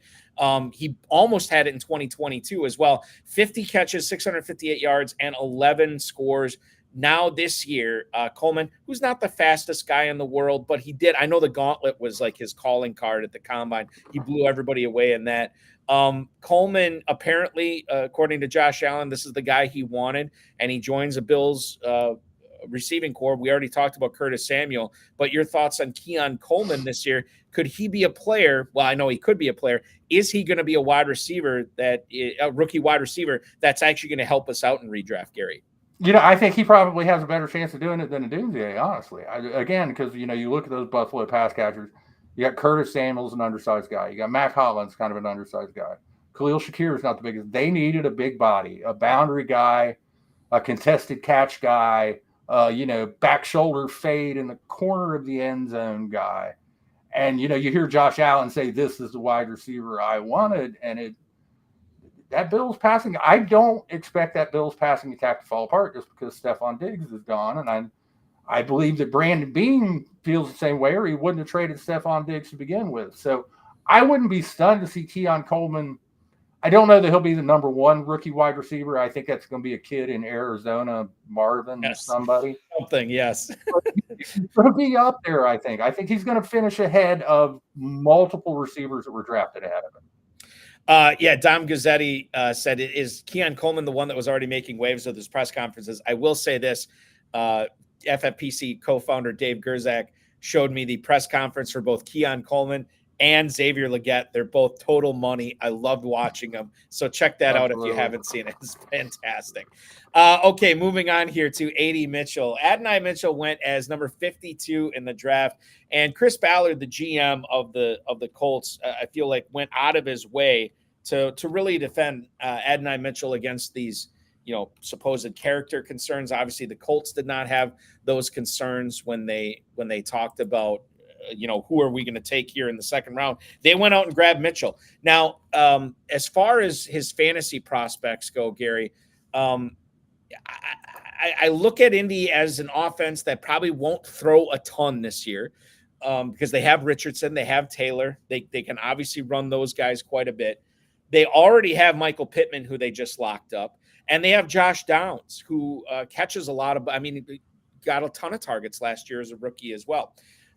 It would make some sense that maybe Mitchell is going to be better than Alec Pierce on this team, but I'm tempering expectations with Mitchell, both for Dynasty and redraft. In fact, I had the opportunity – I don't even really like Xavier Legette all that much, and I had an opportunity in a recent Dynasty draft to take Legette or Mitchell, and I took Legette because I saw a pathway more to a wide receiver one scenario for him in Carolina than I did with Adonai Mitchell in Indianapolis.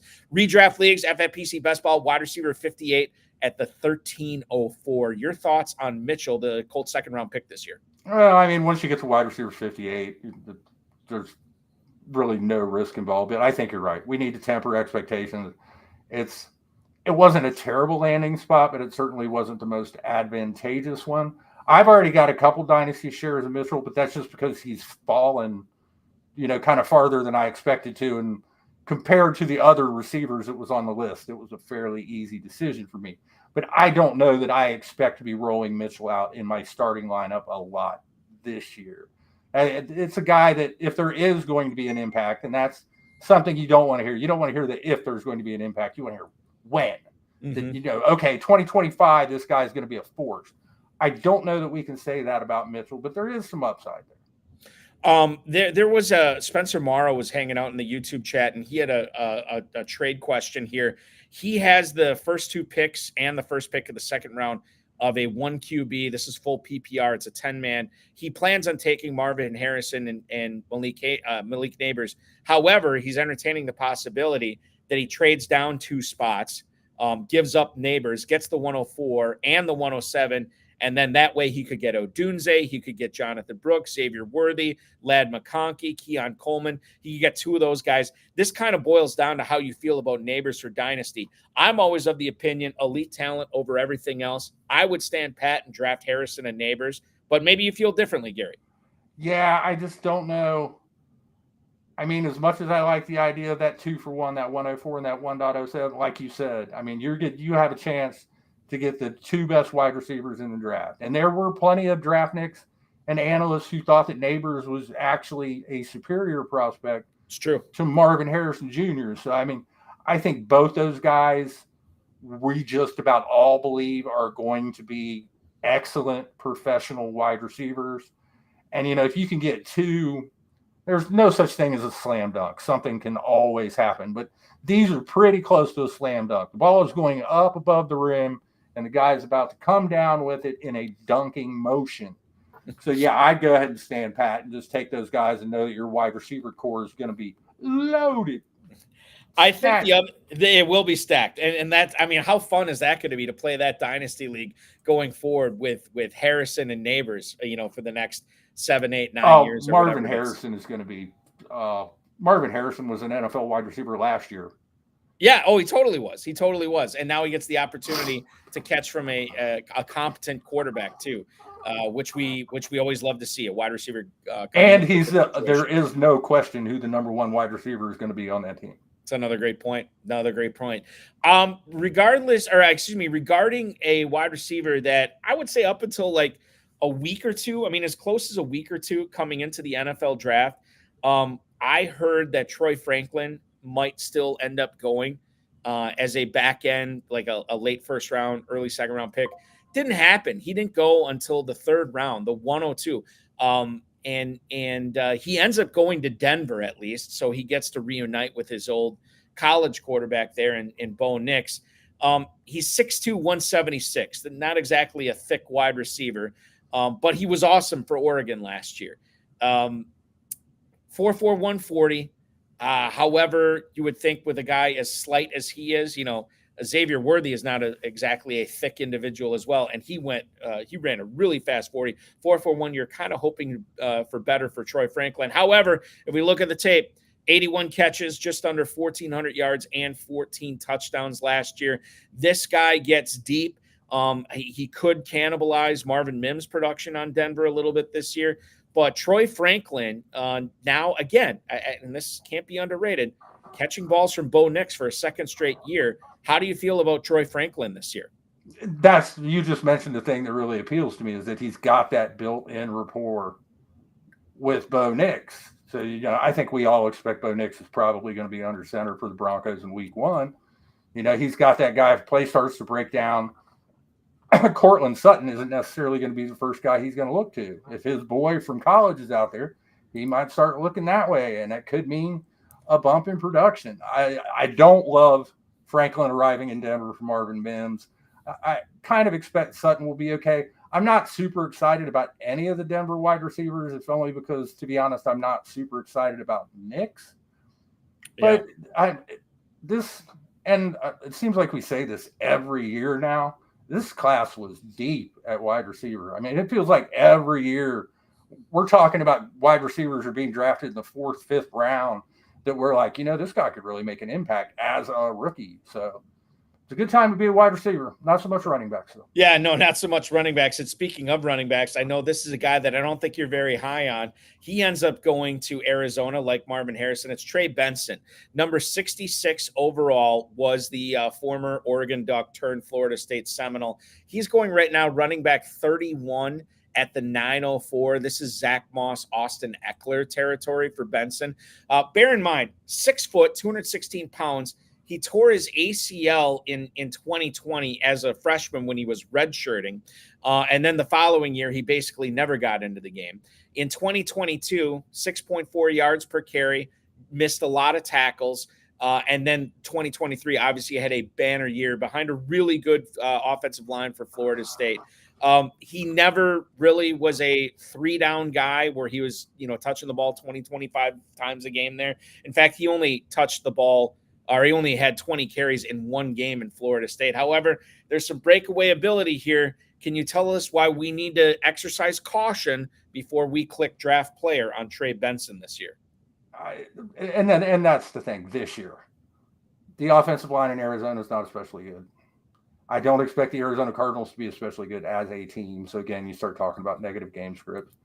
And James Conner is still there, who has been, yes, he's had some durability problems. And it may be that Conner gets hurt, Benson gets his chance to shine as the guy and just takes off from there, and we never hear from James Conner again.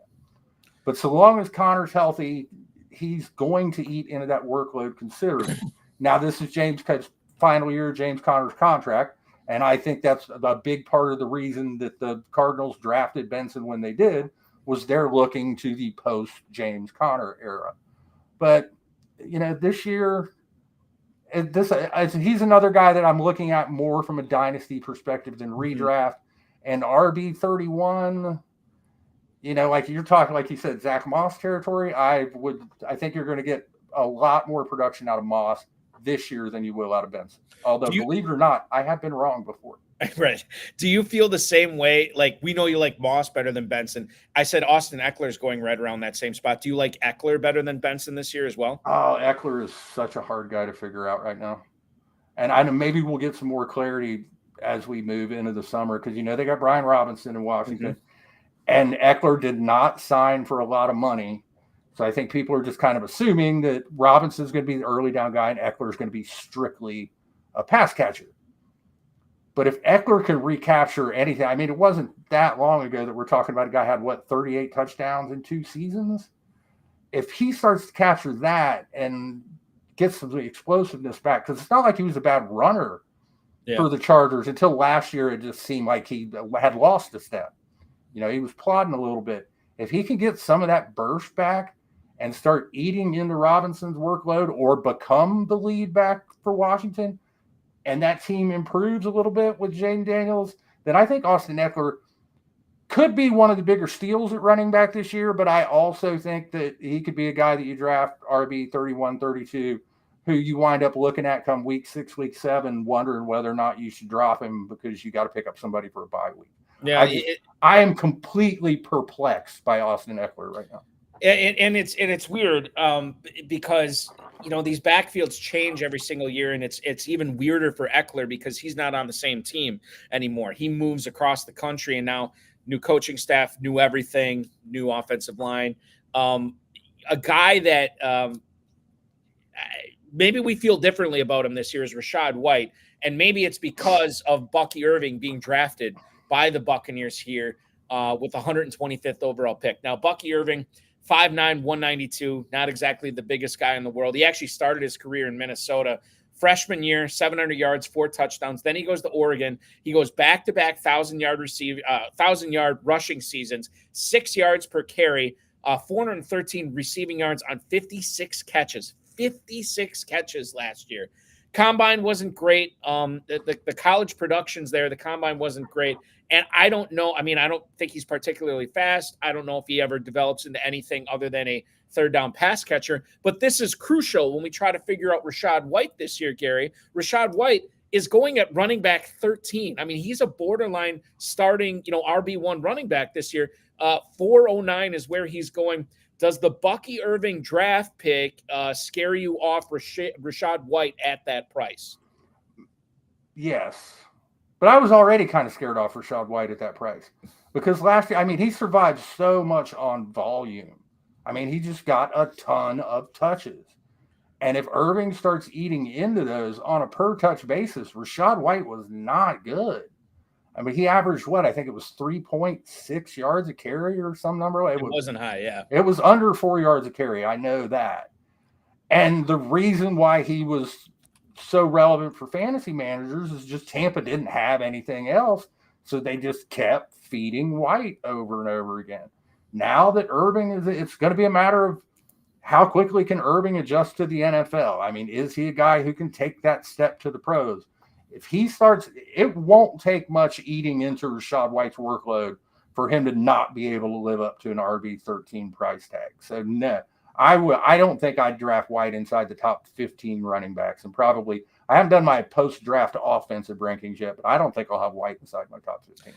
To me, he's we always talk to a lot of me and my friends have always talked about backs being like Rachaad White being accumulators. You don't want accumulators. You want the production, the not necessarily explosive capability, but you want the guys that are being efficient with the football. You don't want to rely on the guys that are just good or fantasy good because they get the ball 25, 30 times a game.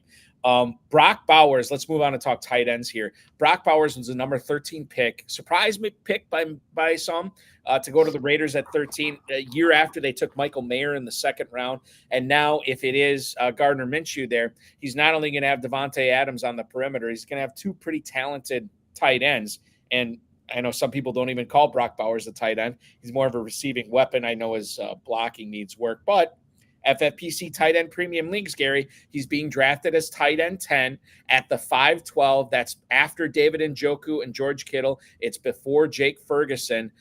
Brock Bowers, how much of a difference is he going to make his first year in the NFL? And I preface this by saying I would have never asked this question to you last year, but after what I saw with Sam Laporta, after what I saw with Dalton Kincaid, I'm seeing, okay, maybe there is something to Bowers, a player that many draft pundits said is even better than Laporta and Kincaid.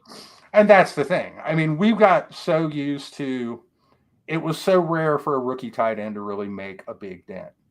You know, occasionally one would come along. You know, Kyle Pitts had 1,000 yards as a rookie, and we haven't seen him since. He vanished from the face of the earth. Come back to us, Kyle. Come toward the light. We love it. We would love it. Hey, Arthur Smith is gone, so there's hope. That's the plan. That's the plan. But I don't necessarily have a problem with him going off the board 10th among tight ends ahead of Ferguson. I mean, that Raiders passing attack is getting kind of crowded between Bowers and Mayer and Devontae Adams, and people forget about Jacoby Myers is also there. But Bowers, I mean, what the ability he showed to just take over games at Georgia. And it's not like opponents didn't know, hey, they're going to go to Bowers over and over and over and over and over again. And they just couldn't do anything about it because he's a matchup problem for so many different, you know, he's too fast for linebackers and safeties and too big for quarterbacks. So I don't have a problem with him as a low-end tight end one. I think there is some risk involved with that pick. But, I mean, if you're waiting that long to draft your starter, you're already playing with fire a little bit anyway. And if you're taking that guy as your second tight end because of the delicious 1.5 points PPR per catch, then yes, please. I can see Bowers winding up in your flex spot quite a few weeks. I'm very excited. My first rookie draft of the year, I had the 5th overall pick, and it was the 3 wide receivers, and Keon Coleman actually went in front. I'm like, oh, falling into Bowers at the 5. And this was non-tight end premium scoring, but I loved it there. I just love the idea of him being a pass catching weapon that I can plug in at tight end over the next, 4, 5, 6 years or whatever it is. And maybe even longer. You never know. Permar 99 says he's a slot wide out that can't be covered by corners or linebackers. Yeah, we love to see that for fantasy purposes. Michael Penix, we need to talk about this. I have been so Jeremy Fowler recently reported, and again, the stuff you hear after the draft, take it with a grain of salt.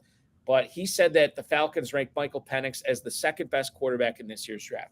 Now, on the surface, that seems right. I mean, just the yardage he put up, the taking his team to the national championship game this past season. Certainly, he had some pretty talented receivers there. But obviously, the shoulder injuries, the knee injuries, that's not great. I've been telling this to everybody. I'm like, the Falcons could be geniuses here, but they can only be geniuses one way, right? Because if Cousins gets hurt, well, then the Penix thing looks awesome, right? Because you drafted Penix. But if he doesn't get hurt and Penix isn't starting until, he's 27, 28 years old or whatever, then that doesn't really look like a good investment into draft capital. I think they can look smart in free agency or they can look smart in the draft with Cousins and Penix, but I don't think they can be both. And it's really hard for me to wrap my head around this. Yeah, that was a pick that I was watching round 1 of the draft. I just kind of stared at the television set like, did they say Penix? Atlanta? And it's nothing against Penix. And if they want to rank him as the number 2 quarterback on their board, I'm not necessarily going to argue that. Now, he wasn't the number 2 quarterback on my board, but you can make that argument. But it becomes a lot harder to make the argument for using a top 10 draft pick when you're a team trying to move from going 7 and 10 every year to take that step in a winnable division. The NFC South is not exactly stacked. And you use that top 10 pick on a quarterback just after you gave another quarterback $180 million over 4 years.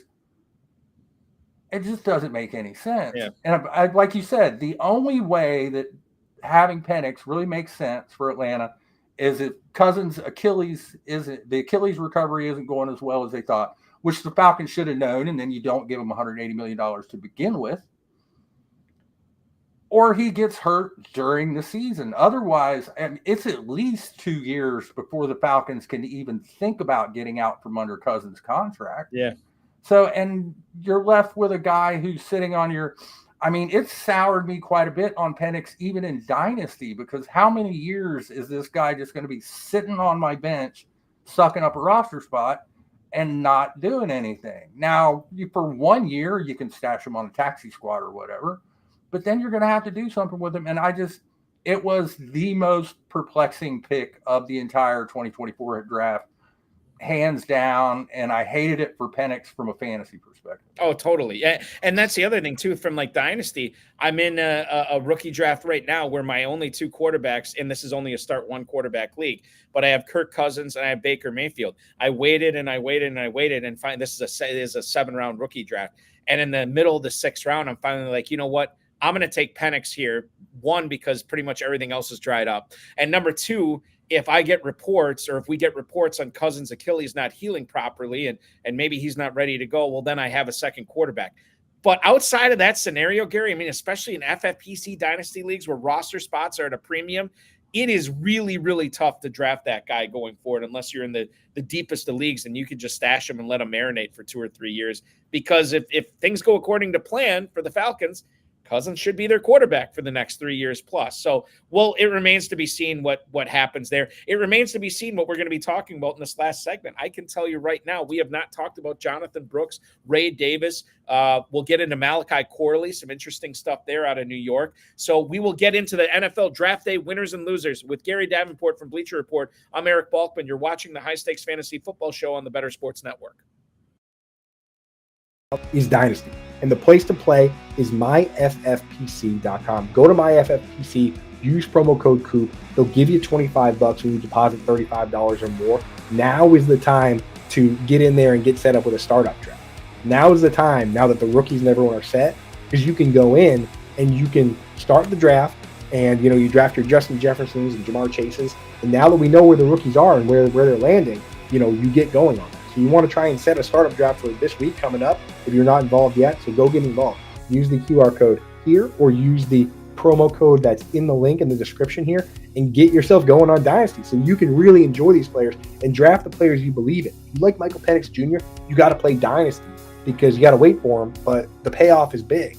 And same with like Pearsall and Jackson Smith and Jigba and all these guys. Get in and do that. And I'll tell you what, you know, the orphan leagues over there that we've been talking about, those all got bought up. They're actually all sold. People from this show I know took over a bunch of them. So right now, startups is the way to go. That's the way to rock and roll. It is startup season. Startup season and rookie draft season. That's what's up. Get set up at myffpc.com. Use promo code COOP. They'll give you $25 when you deposit $35 or more and give you a leg up. No dealing with chasing around your friends and making them pay dues and having your buddy be like, oh, dude, I got to quit the league because I got a dog and I can't pay attention no more and I don't want to do trades. Forget all that. You can play online, MyFFPC, high stakes, low stakes, whatever you want to do with experts. And if somebody leaves the league, it goes in that orphan pool and somebody picks it up. The league has never been disbanded on FFPC.com. That's directly from Eric Bachman over there has told me that. So that's what's up. Get set up.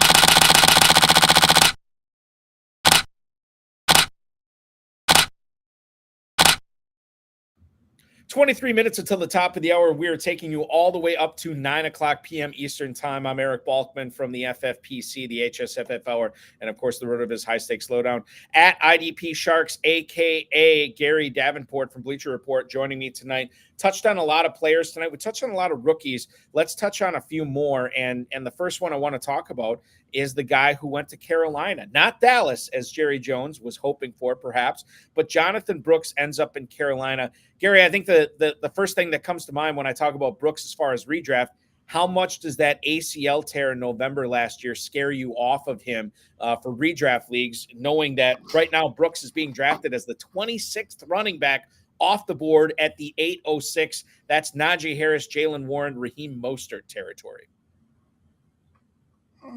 That's a risky pick in that territory. I mean, compared to now, but the ceiling could be higher than some of those guys you just mentioned.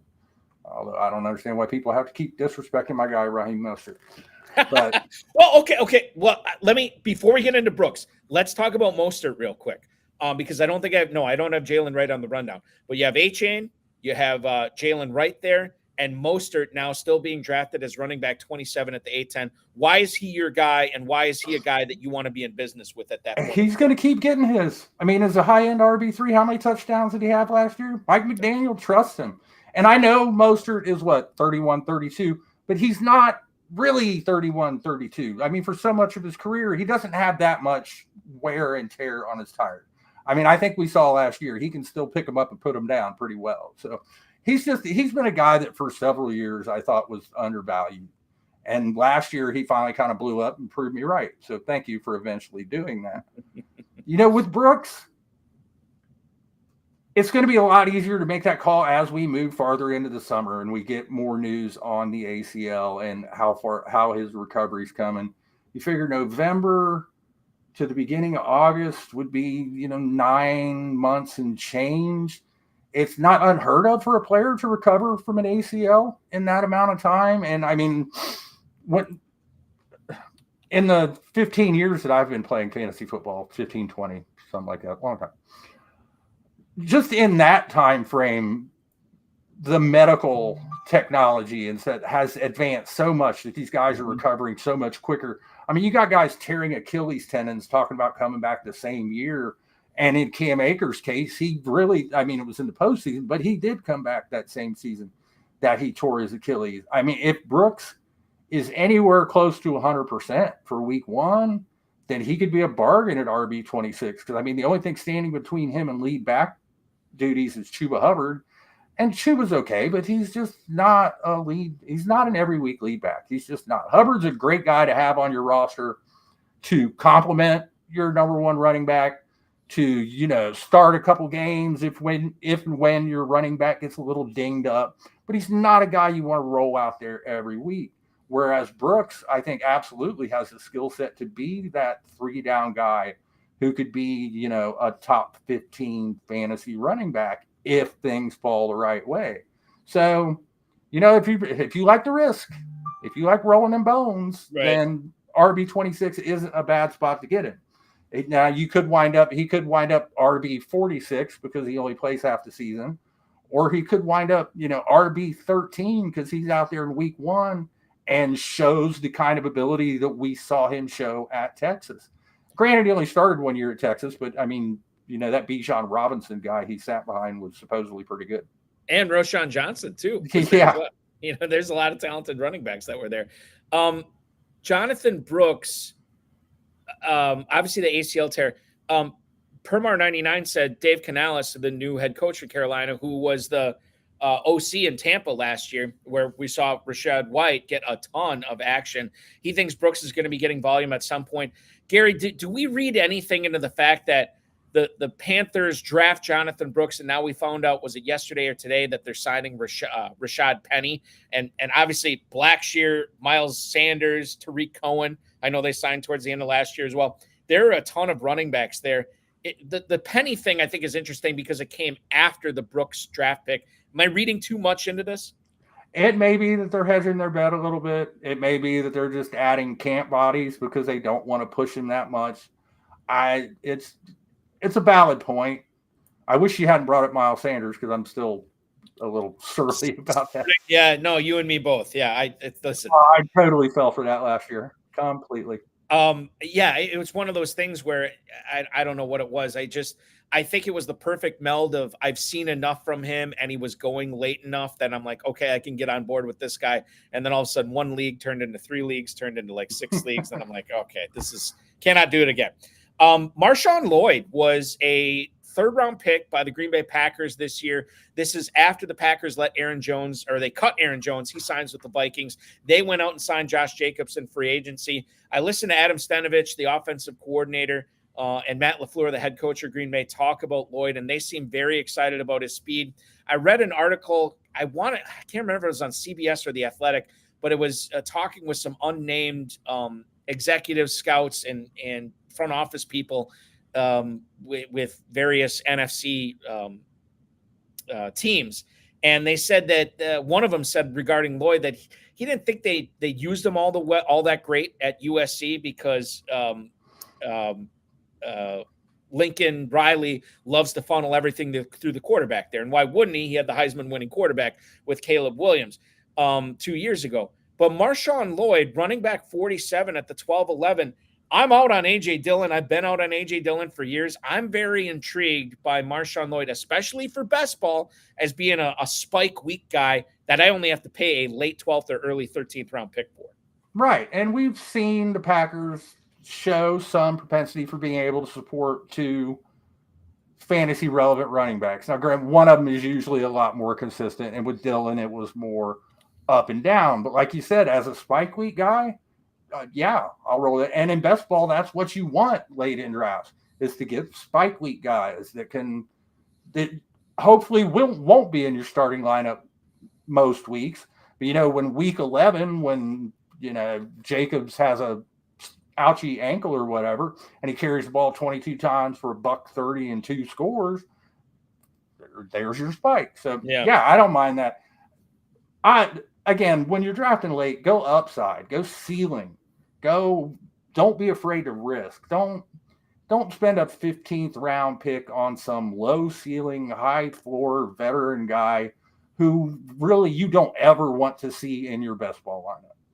I always like when especially funny you mentioned 15th round. That's usually like when I'm like, okay, I need, not necessarily for best ball, but if I'm playing redraft, and I get to the 15th, 16th round, I'm like, okay, I need to draft guys here that are either going to show me something right away, or I can feel comfortable cutting when the bye week gauntlet starts in week 4 or week 5 or whatever. Like to me, that's the best utilization of those draft picks. And then that way you don't have to feel like you have to protect your entire roster. You can feel free to cut some of these guys. So you could pick up, like, again, bring up Puka Nacua, who was not drafted in every single FFPC league last year. And then these players that are picking them up, right after week 1, they're paying a premium for it, but they have the roster spot to do it, and they probably had really good seasons because of it. Moving back to Buffalo, I should say, Ray Davis was drafted by the Bills this year. He is going as running back 50 at the 1309.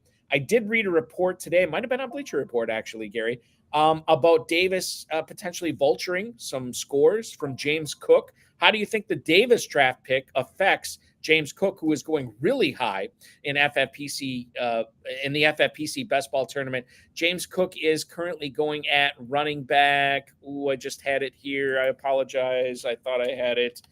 James Cook, running back 15 at the 412. Yeah, I think people thought this was going to be the year that James Cook really, came into his own and maybe was an RB1. And Davis robbed some of that thunder. And you have to, okay, now we're talking about Davis taking some short yardage goal line carries away from Cook. And that's on top of, the Josh Allen QB sneak at the goal line. If we see one, it would not be the first time it's happened.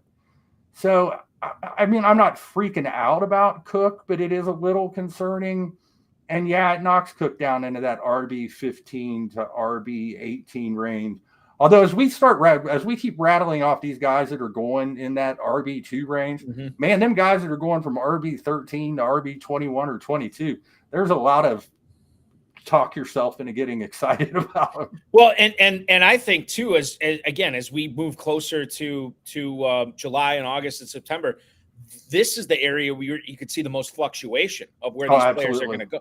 Especially once we get to training camp and everything like that. But you're right. Like, you could tell yourself a story and be happy with drafting these guys in the 5th, 6th. You're like, okay, who's available? The one thing I don't want to do is tell myself the Miles Sanders, what I thought was a lullaby story last year, which turned out to actually be a spooky campfire story that ended up bad for everybody. Miles Sanders, Jahan Dotson. It's another one. A guy I don't think we're going to be having that conversation about this year is Marvin Harrison. Now, we don't really need to spend a whole lot of time talking about how awesome Marvin Harrison is. He's awesome. He's going to be fantastic. He was great last year. As you said, he was NFL ready in 2022 or in 2023. Now he comes in the league that he's going to take by storm, we think, in 2024. The one thing I'll push back on here, and the one thing that I guess I'm a little concerned about, this is a player that is being drafted as wide receiver 10 at the 205 right now as a rookie. A.J. Brown, Garrett Wilson, Drake London going immediately in front of him, and then going immediately after him, Chris Olave and Devontae Adams. Have we steamed up Marvin Harrison too much, Gary? Yes, but I'm not surprised at all that and it's not like you said. Marvin Harrison Jr. is wildly talented. To me, he wasn't just the number one wide receiver prospect in this draft class. He was the number one player overall. I understand why he didn't go first overall. Quarterbacks rule the roost. Mm-hmm. But he was the best player. I mean, it's not that often a guy comes along that is this talented and this polished. There's just nothing Marvin Harrison does not do at an elite level right now. But drafting him as a top 10 guy right out of the gate ahead of guys like Olave, again, you're drafting at ceiling. And I understand sometimes people just want to get that guy on their team.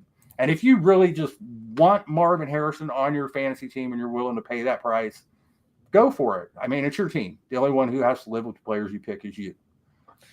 But if you're drafting for value, I don't see it there. I mean, I'm not saying he won't have a top 10 season, but if you're drafting now, he has to, or else you're mad at him for disappointing if he finishes 15th or 16th, which would be a fine rookie season for any other wide receiver.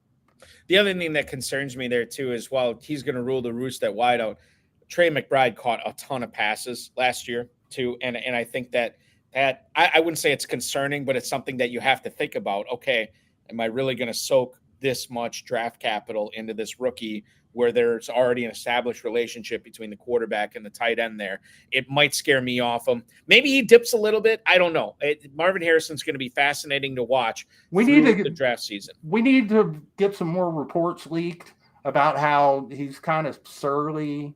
Right. And he doesn't want to do workouts. Got a bit of an attitude. Yes. Yeah, he didn't sign his NFLPA deal, so they can't mark his jersey yet. No, he signed a deal of his own with Fanatics and got paid. That's right. What he did. Was genius, on his part for sure. Well, it helps to have a dad who might have played football for a little while. Right. Yes, it's true.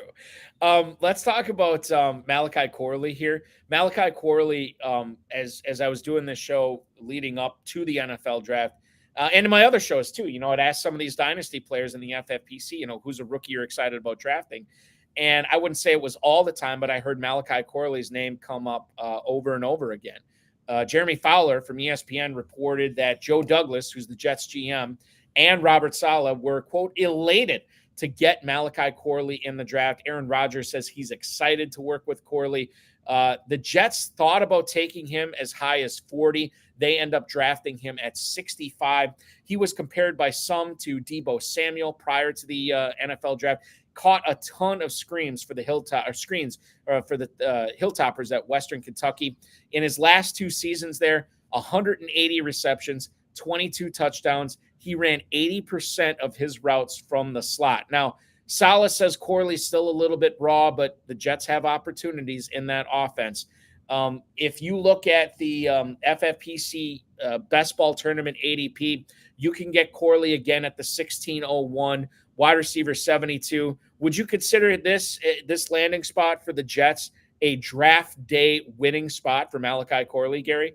Oh, it's certainly not a disadvantageous one. And that late in drafts, I would absolutely roll the dice because, okay, you're going to have to temper expectations early probably. Probably not going to see a lot of time right out of the gate. But it's a pretty good bet that either Allen Lazard or Mike Williams is going to get hurt at some point. Either that or the Jets are going to realize 5 or 6 weeks into the season, why do we keep running Allen Lazard out there when we have Malachi Corley? Yes. And they'll come to their senses and get some more explosiveness on the field. So, yeah, I like Corley. I just think it's going to take us a little while until we get to see what he can really do. I'll just be glad to see a Jets offense with a passing game that actually is passable, because I drafted Garrett Wilson in more than a few spots last year, and I got one series into the first game before my Garrett Wilson shares value went. So it would be nice to be able to – can we have Garrett Wilson this year, please? That would be optimal. I know there was a guy I played with last year, drafted Garrett Wilson seemingly in like every single league like that I was in with him, and it couldn't have been a very fun season for him. But it could be different this year.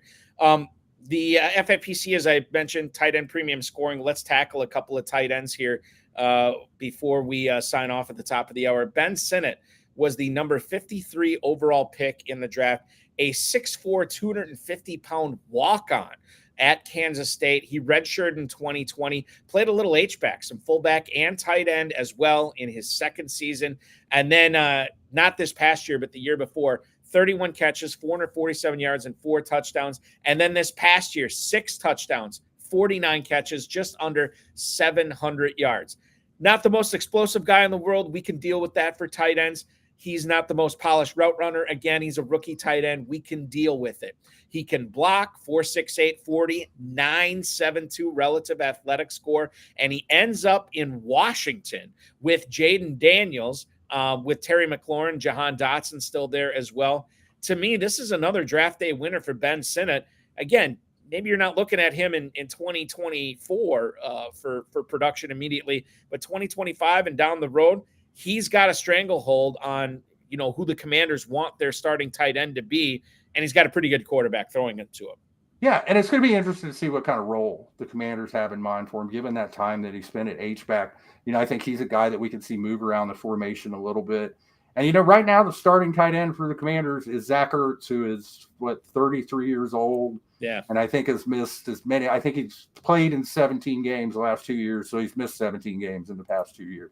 So I wouldn't be surprised if Sinnott is forced into action at some point in his rookie season just by injury. So, yeah, he's a great dart throw. And there are a few tight ends, and I'm pretty sure you're going to mention another one here in just a moment, that while they may not make a big dent in 2024, I think 2025 could be a different story. Although we said the same thing last year, and tight ends just rained from the sky and started racking up fantasy points.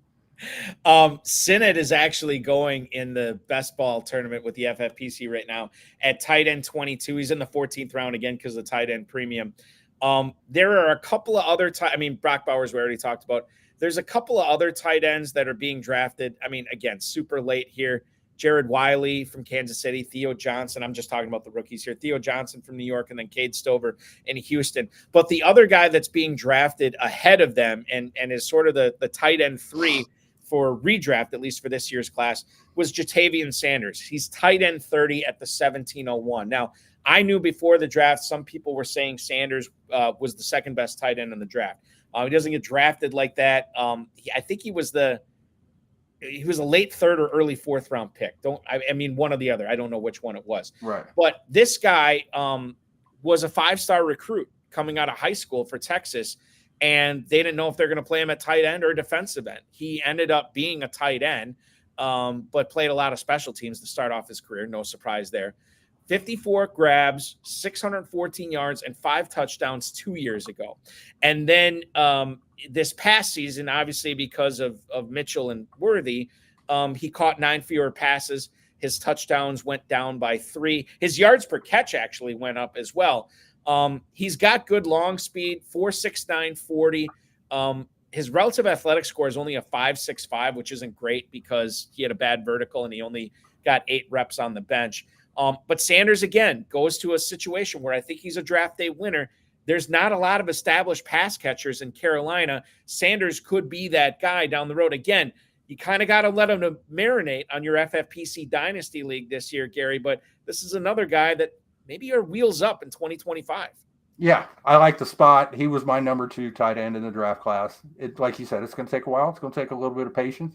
Hopefully, while he's marinating, we'll see a significant step forward in 2024 from Bryce Young as Carolina's quarterback. And, at least they gave the weapons in Carolina still aren't great, but at least they gave him something. Right. Yeah. Last year was Adam Thielen and nothing.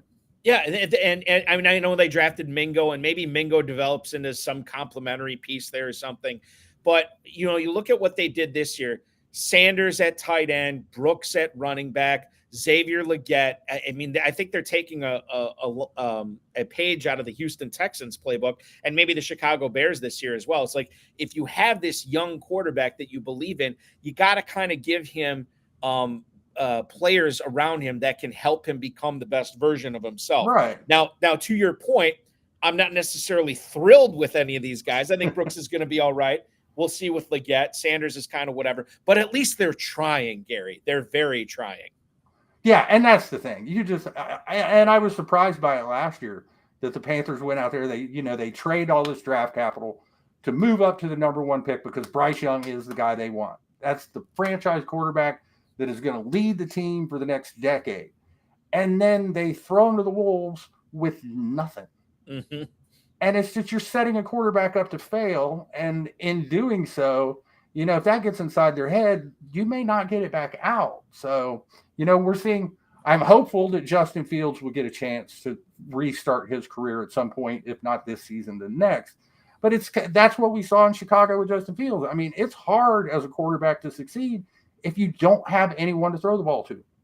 Yeah. And that's nobody wins that way. Ain't nobody going to win that way. We will win plenty of ways when we follow what Gary Davenport is producing at Bleacher Report and, of course, on X at IDP Sharks. Is that the best way to keep up with everything you're doing, is following you on Bleacher Report and then on Twitter? Absolutely. The next fantasy hit I think I'll have coming up is probably next week. I'm doing one for the Athletic after the schedule release. Only the NFL can turn the schedule release into a 2-hour TV show that gets better TV ratings than the NBA Finals. Yeah, it's sponsored by Goodyear or something. Like Yeah, it's going to happen. We're not that far away. Gary, great job tonight. Thank you so much for joining me, man. I really appreciate it. This was a lot of fun. Oh, pleasure was all mine.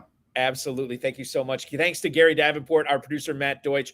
We're back at 7 o'clock next Thursday. RotoWire's Jim Coventry is going to join us. And I do believe, as Gary was saying, that schedule release should be out on Wednesday. So we'll have a lot to talk about on Thursday. Check out the Fantasy Pros Championship, the FFPC Best Ball Tournament, the FFPC Superflex Best Ball Tournament, and, of course, Dynasty and Empire Leagues over at myffpc.com. That's myffpc.com. Thanks so much for watching, everybody. For Gary Davenport, I'm Eric Balkman. This has been the High Stakes Fantasy Football Show on the Better Sports Network.